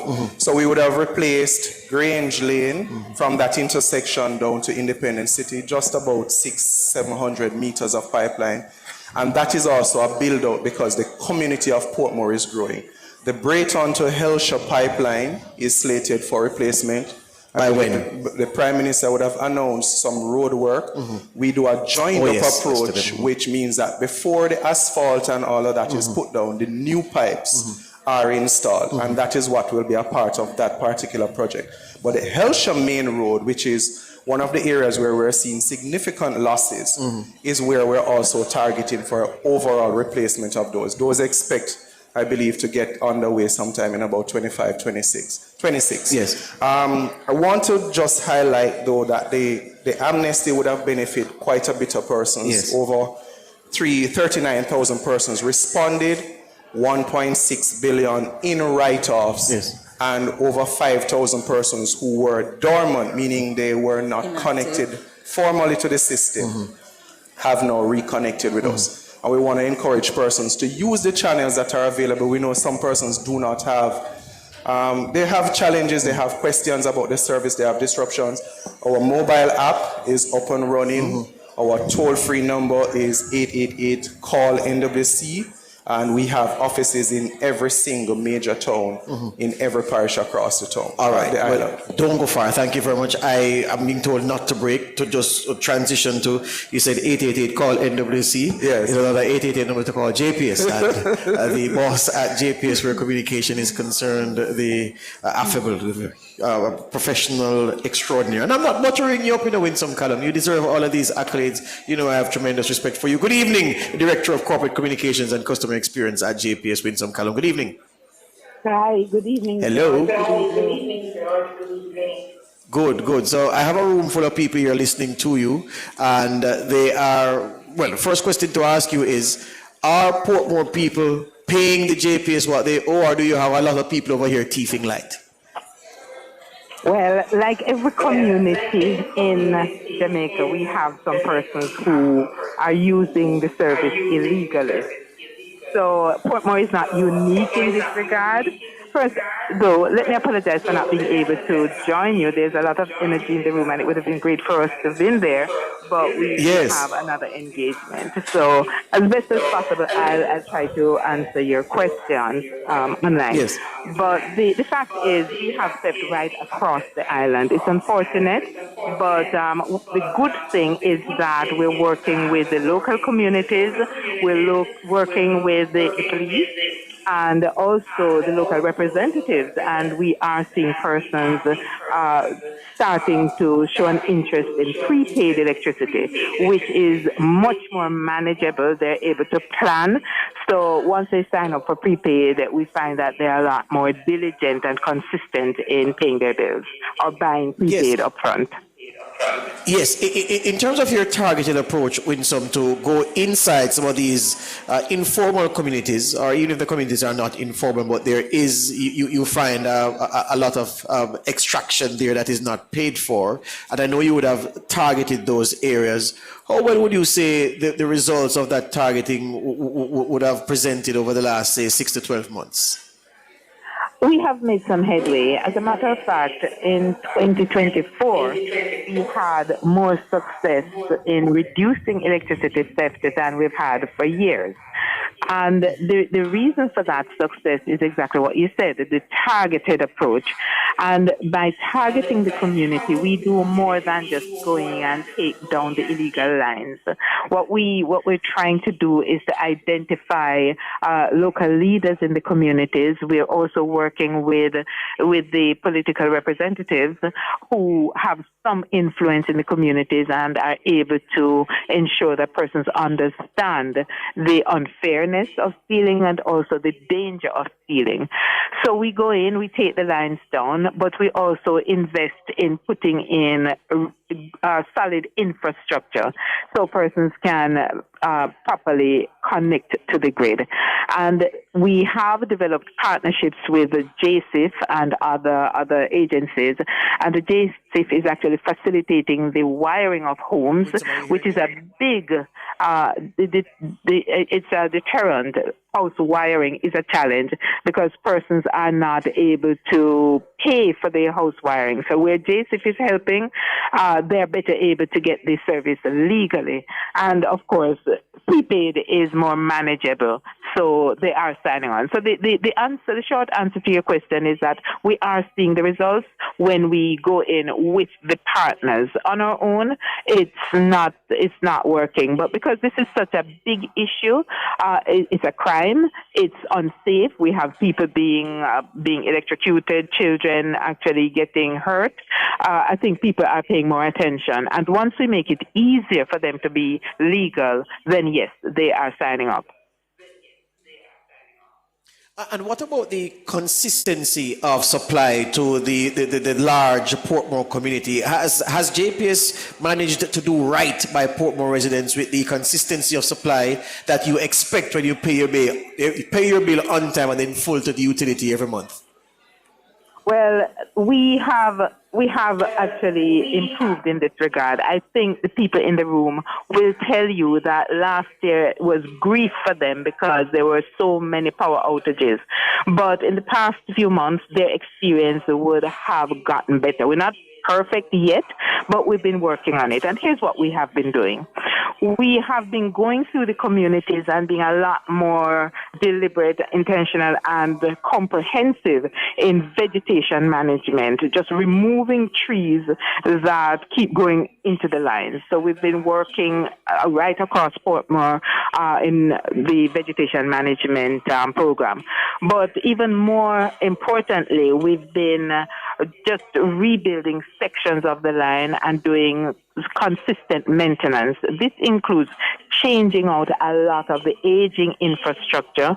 We've been putting in new technology that actually contains outages. So when there's an interference on the line, what we call the trip savers, the fuses, they will operate in a way that contains the electricity, the electricity outage, the power outage, to a small section, so the entire area is not affected. So the technology is helping, vegetation management is helping, and just the integrity of the infrastructure, improving that is helping. There are a couple of challenges that we have, though, that is really causing interruptions. One, tight tails on the lines. That is a big issue for us, and we beg you, just have the children and even the adults, just remind them to fly their kites away from power lines. That is a really big issue for us. And the second problem is the motor vehicle accidents. Would you believe that we have about 4 power outages per day caused by motor vehicle accidents? So on average, we have 4 motor vehicle accidents a day that is causing outages to our customers.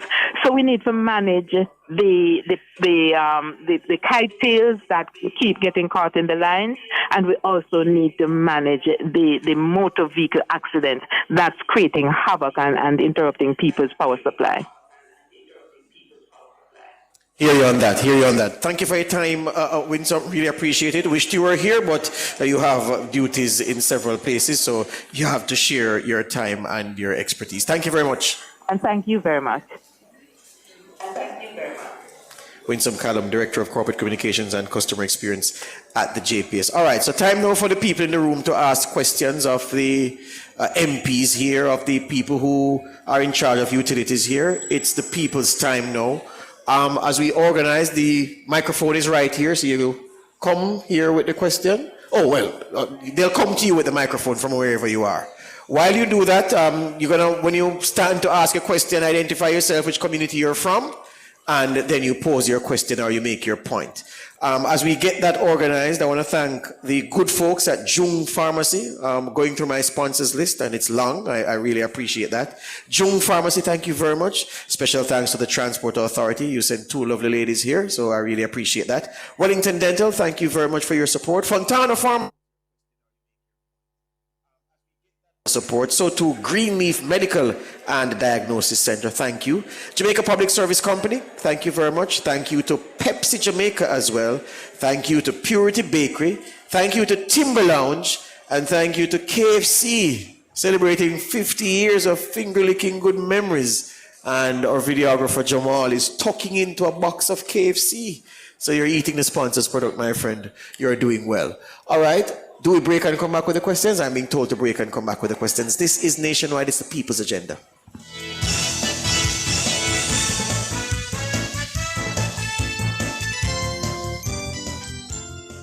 You've led teams, built businesses, and influenced change. Now, lead research that transforms your field. Apply now for the University of the Commonwealth Caribbean's Doctor of Business Administration or Doctor of Professional Practice. Flexible, research-based, and designed for working professionals. All UCC programs are accredited by the University Council of Jamaica. Learn more and apply online at ucc.edu.jm. UCC, fostering leadership and innovation.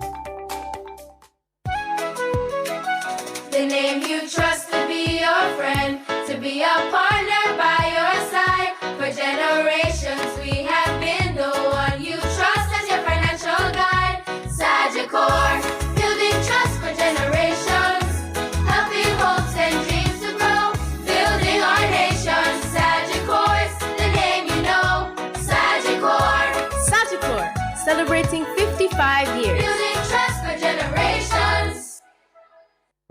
Residents of Portmore, you spoke and we listened. JPS is returning to the Sunshine City. Starting July 2025, you'll be able to visit the My JPS Care Hub inside Fontana Portmore. Get answers to queries related to billing, payment, prepaid electricity, service requests, and more. Our agents will be on the ground to ensure you are in and out in no time. Look out for the My JPS Care Hub in Fontana Portmore, coming this July. JPS, powering what matters.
All right. Welcome back to the People's Agenda here at the Portmore Heart Academy in Portmore, St. Catherine. Time now to hear from the folks gathered here. I remind you that there are 3 members of Parliament in Portmore, St. Catherine. 2 of them are here, both members of the Jamaica Labour Party, sit on the government benches. Fitz Jackson, we invited him, he agreed. But then he said that there were a set of circumstances that came together that caused him to have to respectfully pull out of appearing. And so we don't have him here, but Orlando Terrylong has been here. He's the man in charge of East Central St. Catherine, and the man in charge of Southeast St. Catherine, Robert Miller, has been here from the start. So different one. Okay, good. At the head table with me, I have the head of the St. Catherine South position, SSP, Leighton Gray, Senior Superintendent, and of course the 2 MPs with me as well. So let's talk about the issues that are affecting you. The water people are here. Don't make Delano leave just so you know. No must pressure him, no must squeeze him. And he's a good fellow. Mr. Champagne is with him for support. So talk to them about the water issues and other stakeholders who are here as well. And water and sewage, the MPs reminding me, because that's an issue. I saw your face over there, yeah? Who are we starting with, Dana? All right, come home, identify yourself and tell me what's the issue. I'm Beverly. Beverly Thomas, but Mr. Fitz Jackson is my MP. Yes, ma'am. He's not here. Well, talk to him just to see. Well, we are over three East, where I'm living in Greater Portmore. We have a problem. We have to, I'm talking on behalf of the senior citizen over there. Yes. I'm a kind of advocate for them. They are complaining bitterly that they have to walk, go all the way up Spanish Town for the NIS office, and they are dying because their feet to walk go out. Mr. Robert Miller, hello, sir. Can you tell that to the PM? For we need an outlet NIS office in Portmore to relieve us this Portmore. We need it badly. The NIS office way up in Spanish Town. I went up there Monday. Yes, and I'm nearly mad. Yes. My foot, I saw me have to walk and drive. Your foot nearly kill you. Monday gone. Yes. I nearly go crazy. I nearly drop down. People Yes. have to be holding me up. Yes. We can't take it. We need our Portmore NIS, Ministry of Labour outlet in here. Yes. The space is big enough for it. Yes. Yes. And the other thing, the clinic up there, the little part there, the dental part need to rein in. That's why I need Mr. Fitz Jackson. Where is he? My God, I'm on my own. Well, you're talking and the dental office up in Portmore, Greater Portmore clinic there, Yes. the senior citizens are suffering. Yes. The young people up there forcing us to go to the private dentist to make do x-ray and tooth. So how do you do that, Miss Bev? $5,000. Hold on, Miss Bev. When they say the young people force you, how they force you? The workers them in there. It's Okay. the problem. Okay. What happened? I've been living in Portmore from 1979. Yes. So just do your math. Your foundation, yes. Right. So when we go there, they will tell us, you have to wait 2 months to make an appointment. When you go back again, the 2 months, they give you a paper to go to these private dentists to do x-ray, which never used to happen. Yes. And it used to go on good, you know. Yes. But all of a sudden it changed. Yes. And we are suffering. Right now I have a teeth growing a big hole. And I have this something if you go do the $4,000 if you go do x-ray, I can't afford it. Yes. So you want some representation? Yes. Mr. Green, Errol Green, Yes. we need to call him out and the Ministry of Health. Yes. Sort out the dental. What's the dental part Yes. in Greater Portmore Yes. Clinic? Everything else all right at the Everything clinic. else all But the right, dental except- part of a problem. It Okay. was untidy. I hear you. Yes. I hear Yes, you. sir. All right. Thank you very much, Miss Yes, Bev. Thank you very much. MP Miller, may I ask you to comment on the distance that the seniors have to walk to get the NIS benefits? It doesn't sound right. No, it's a very good point, and it's something that I'll lobby for as well. Since your member of parliament is not lobbying for it, I hear the cry, I agree with you, and it's something that I'll lobby and speak to the power that be to see how best we can get our own NIS building here in Portmore. All right, thank you very much. Remember now, SSP Gray is here, not just to look handsome at the head table. If there's a security issue, please feel free to put it to the gentleman in charge of the St. Catherine South Police. A good team working well. Mom, identify yourself and proceed, please. Everyone, my name is Alia. No, I am a member of the Westchester Division. Mr. Miller, this question is for you. No, we've met before, and as you know, I'm a proud supporter of you because I'm in your colors.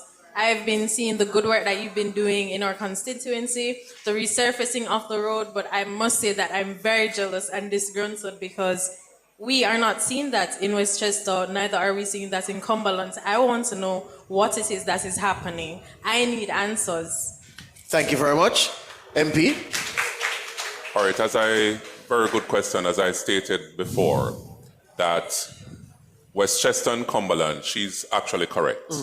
Because of the legacy program, all roads in Westchester and Cumberland are going to be resurfaced. However, it's my strongest belief that the municipal council is somewhat playing politics where that is concerned, because the money is there for it to be done through NHT, through the legacy program. But the procurement process through the municipal council is taking a long time because it's implementing through the municipal council.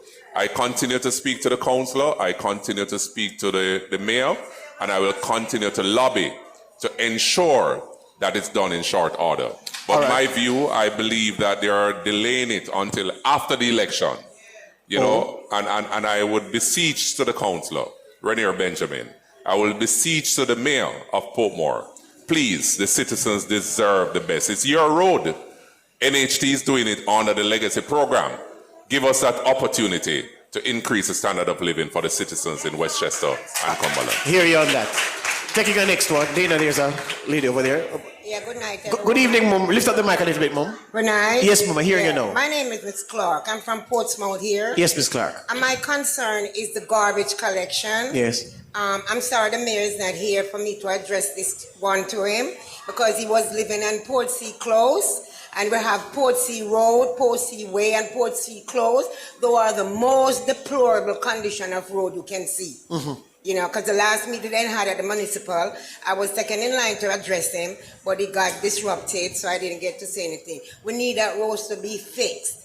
You know, Portsea Roadway and Close. Yes. This main road here on the Hart Road, yes. If the pedestrians are walking, we have to be careful because the cars are driving on one side of the road. Yes. The Sparks program was to fix the roads, and it's still not fixed. Yes. We need some answers from the MP, the councillor, and the mayor why Portsmouth is being neglected. Yes. You walk up the road, the garbage are all over the place. Yes. You know, so we need it to be fixed. So garbage and roads. Garbage. The two and problems roads. that you have Yes, identified. sir. All right, Yes, Mom. sir. Thank you.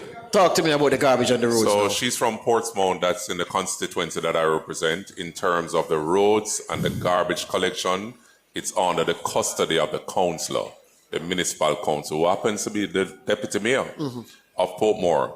You know, citizens will call about the garbage collection, and we try to call to get the garbage removed, and I will continue to do so, but that question would be better placed at the feet of the councillor. So when you intervene to assist with garbage collection, what is it? You call a private contractor, you get somebody the NSWA No, to I dispatch call a truck? somebody NSWA. Okay. Yes. And you're saying that for the road, that's out Parochial. that's out of your hands? Yes. Although some roads in Portsmouth were repaired under the legacy program, but those that were not prepared with my research, it shows that those houses have more JLP supporters than the opposition it cannot be that supporters. partisan And politics those getting in the way. Those roads were Yes. selected. Yes. Those roads were selected by the councillor and the mayor. Yes. I never had a choice in selecting those roads. So the councillor you're calling attention to is who? Alric Campbell. Councillor Alric Campbell. Deputy mayor. Well, Councillor Alric Campbell, our lady here, the deputy mayor, remind me your name? Miss Clark from Portsmouth, Councillor Campbell, is sending a direct message to you. She wants improved garbage collection in the community, and she's asking you kindly, sir, to see about the road, especially the road on Hartway, you call it right here behind us, right here. She says that it's a dangerous thing for pedestrians. They have no space, and because the road bad, the cars have to be driving on the sidewalk, competing with pedestrians. It cannot happen. So, Councillor Campbell, please, sir, we're asking you respectfully, do that aspect of your job. It's not my view. It's one of your constituents, one of those people you represent, who's making receiving the complaint about garbage and roads, see about it. So that's what you're paid to do. Who do we go to next? Thank you. Good night. Yes, ma'am. My name is Merlene Watson Evans, and I'm from East Central St. Catherine. Yes, ma'am. And I must give thanks to my Member of Parliament this evening because from 1986, I've been living in the community, and it is the first, all the roads in the high-rise, we have townhouses and flat house. And the flat house, in the townhouse, all our roads were resurfaced. Hold on, stick up in. You say you're from East Central, but which community? Hamilton Gardens, good. We have a road named Baptist Road, and we call that the Carpet Road because that's carpet. Yes. On the flat houses, Yes. they have done Jasmine Close. So they have about 3 or so roads to complete. But Member of Parliament, I thank you. We have been clamoring for that for so long, and it has been done. I want to go on to the police officer. Yes. I am thankful for the police. And if I could have my way, I would give the Commissioner of Police National Hero. What? Yes. What is that? Hold on. SSP Gray, I want you to respond to the commendation, and then I want the MP to talk about the work in Hamilton Gardens beyond. You don't feel? No, man. I want to say why I'm commending Yes. you. One of the reasons, apart from what is happening with crime, Yes. I don't take cover any night again because there's no shot coming from Gregory Park into the community. Oh. Right beside my house, one day a shot came right into my neighbor's house. Yes. Because now we don't hear gunshots Yes. anymore. Yes. For the police now, I remember when very last year, my husband was at home sick. And I got a call from my niece abroad to say my brother-in-law in Cumberland had a seizure and needed to go to the hospital. Now I was between the rock and the hard place. My husband is sick and my brother-in-law needs to go to the hospital. And I left my husband at home with Jesus, and I went on my way to Cumberland. I saw a police vehicle and I stopped them. And Officer Riley and Officer Rogers accompanied me to Cumberland to my brother-in-law's house. They took him out of the house because I couldn't manage and went with him to the hospital. And I didn't have to go to the hospital. And I went back home to my sick husband. And I am giving kudos to the police. Yes. And for National Hero, Commissioner of Police, Dr. Kevin Blake. Thank you very much. SSP Gray, give me some reactions. Well, it speaks volume in terms of what the citizens are now saying about the police.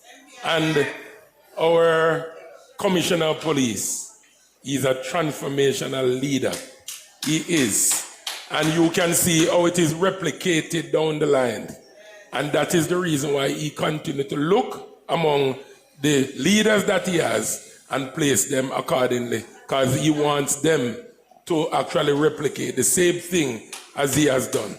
For the local police, it also speaks as to how we actually mentor our members. We ensure that, look here, you must always see yourself as a servant of the people, not being to be a head. You are a servant of the people, and as such, when the people call, that is how we actually serve. Yes. And I am so proud when I hear you stand and say that, and I will express this to them. Excellent. MP Terrell, a quick one on Hamilton Gardens and the work over there. All right, so again, since I've been Member of Parliament, we've literally been fixing up the roads. I believe Mayflower Drive was one of the first roads that we started. When we did the Baptist Road, it was such a big deal that we had the Prime Minister come over as well to open Baptist Road a few years ago, simply because this was called White Road as well. This was one of the roads because Gregory Park was a cane piece back in the days, and White Road, Baptist Road, where the donkey carts used to go with the cane pieces as well, so it was really transformational. So in 2016, we formed government. And as the MPs, we petitioned the Prime Minister, Prime Minister rather, the roads, the community roads. Many of the municipal corporations were not spending enough resources to fix up community roads, and just listening to the councillors, we as MPs and listen to the residents, we spoke to the Prime Minister to say what kind of program can we put in place, because as MPs, we don't have authority over the local roads. These are parochial roads, the purview of the councils and municipal corporation. However, your ordinary Jamaican who is paying their taxes, them don't business about municipal road and main road and parochial road. They just want their road fixed. And when you're a good MP like Alanda Terrella, a PMP support said to me the other day, boy, Terrella understands what it means to have transformational policies and programs put in place so that all Jamaicans, including our Jamaicans, can benefit. So what the Prime Minister did was he devised a program called the NHT First 100 Schemes. Non-political, it doesn't matter what community it is, once they're a part of the first 100 NHT schemes, they would be redeveloped. Then came COVID in 2020, resources were allocated, but by 2022, we had these communities started to fix up. So Hamilton Gardens and Southborough, we advocated for those communities, so they were on that program. Lime Tree Grove as well. And again, when we looked at additional communities like Caymanas Garden, Site A and Site D, we realized that those must be included in the program as well. So I'm surprised that in the constituency that is ably presented by my colleague Robert Miller, that we have legacy programs that have not started as yet. Those programs should have been done from by the latest 2022. Hear you on that. Mr. Portmore, your turn. I'm running heavy on time, but I'm putting in a little bit more time to hear from you. Thank you very much, sir. Good night, everyone. And, I sit down here a while ago and I'm telling I'm jealous, And you know why I'm jealous? When Mr. Jackson isn't here, and him know why I'm not here, because him know the people I'm going to come at him. 32 years representing St. Catherine Southern. And I'm going to tell you why. He's always been voted in when I call you on the radio. But when you look at what Big Rob and Mr. Terlang is doing for their constituency, give them a round of applause.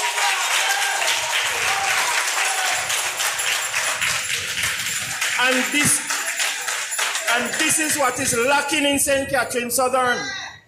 And we need to change the MP over there. There's no two ways about it. It's not a political thing. But the truth is the truth. And we have to deal with the truth. You understand me? When Fitzjackson came here, somebody came to my house today and reminded me that when Fitzjackson came here, he got a constituency that was filled with new houses, new roads, new facilities.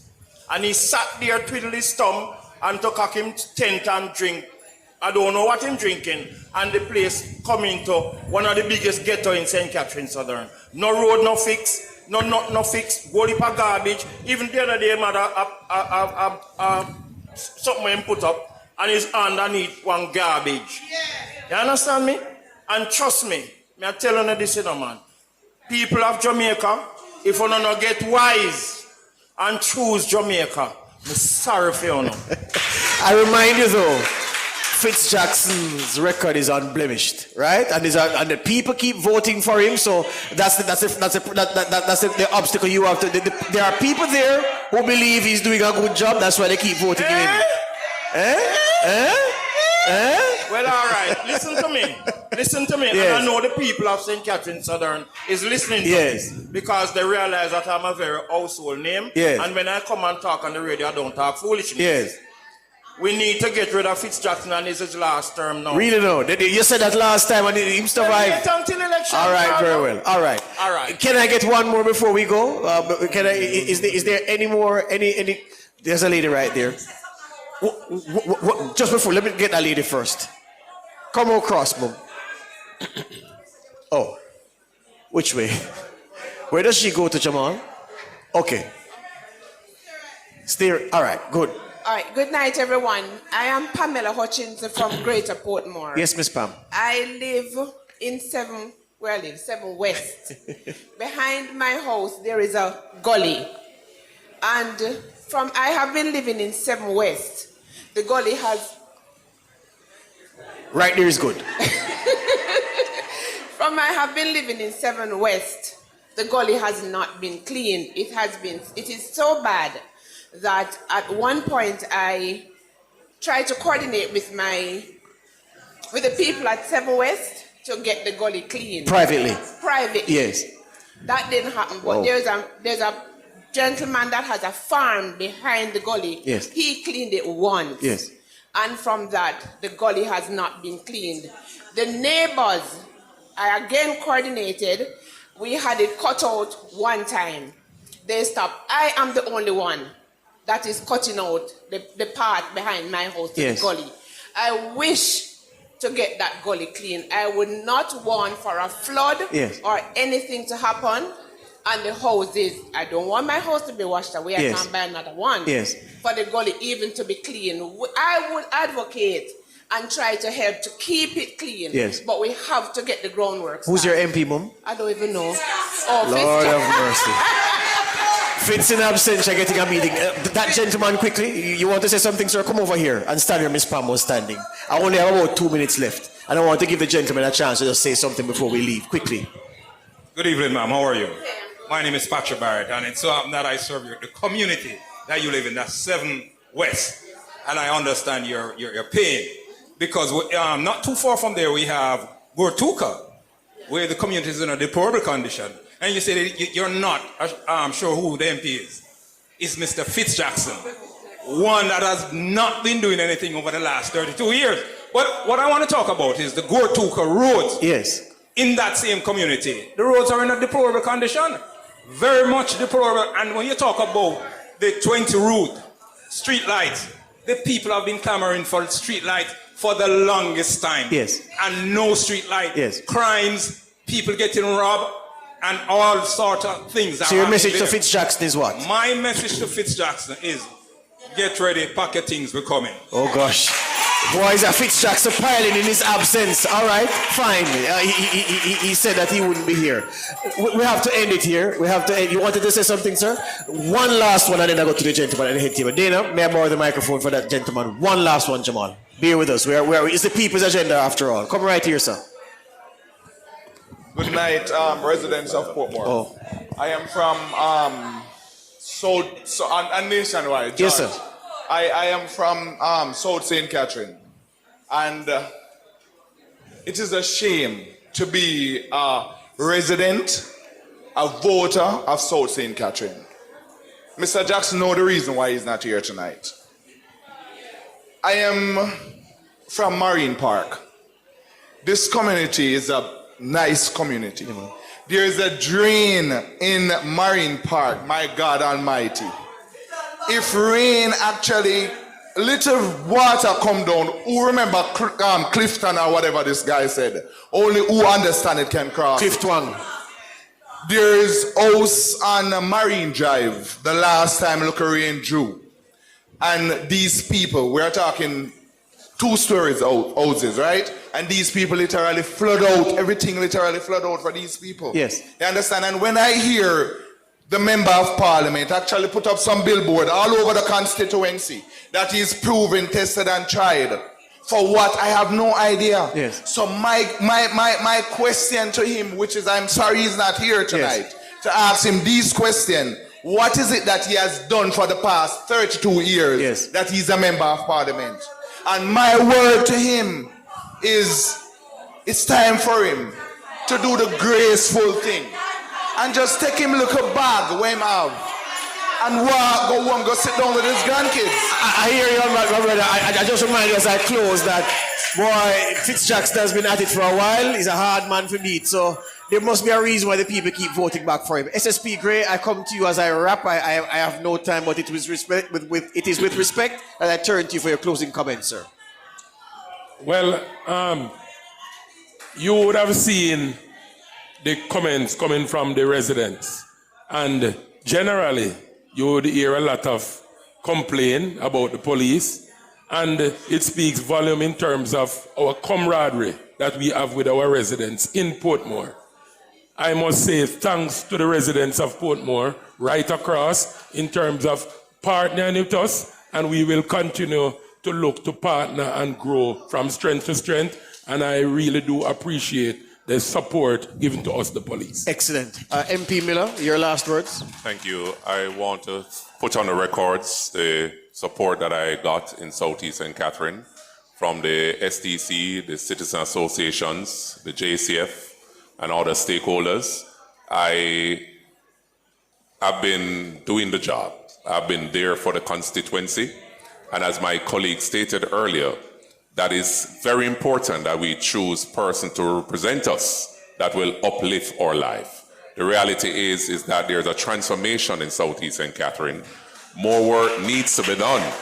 I'm not saying that it is good, and I want us to think objectively.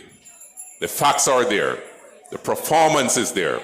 We want the citizens of Southeast St. Catherine to choose wisely and to choose Jamaica. Hear you on that. MP Terry Long, last word. You know, and it's very simple. To my fellow Jamaicans, one and all, don't gamble with Jamaica.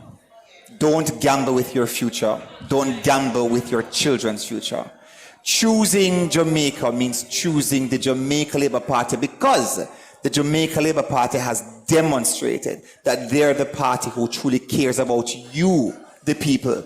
You know, George, when I think about all the social welfare programs that this government has put in place over the last 9 years, and every Jamaican must recognize that notwithstanding COVID, we were giving out assistance. Even now, there is a $1 billion allocated to provide some 50,000 more Jamaicans with up to $20,000. This is a government that ensures that at all levels, whether it is assisting with the school fee, the tuition, the elderly, the PATH program, the roads, the communities, don't gamble with it. Yes. For my East Central family, we remain strong with Terry Long, the name that is trusted and proven.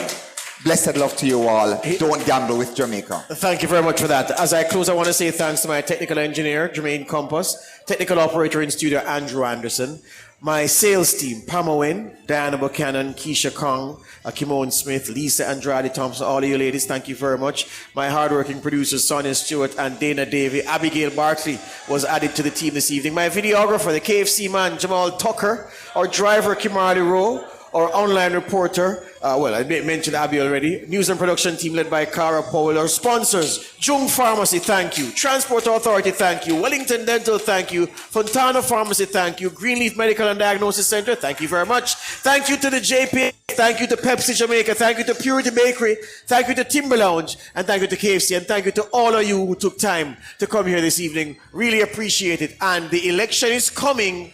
And you all know the best station to listen to the election coverage. And whether you have PMP, JLP, No P, the best place to watch the election coverage is Nationwide 90 FM. Nobody does it as well as we do. All right, I'll be back again for more. Thank you very much. Good evening.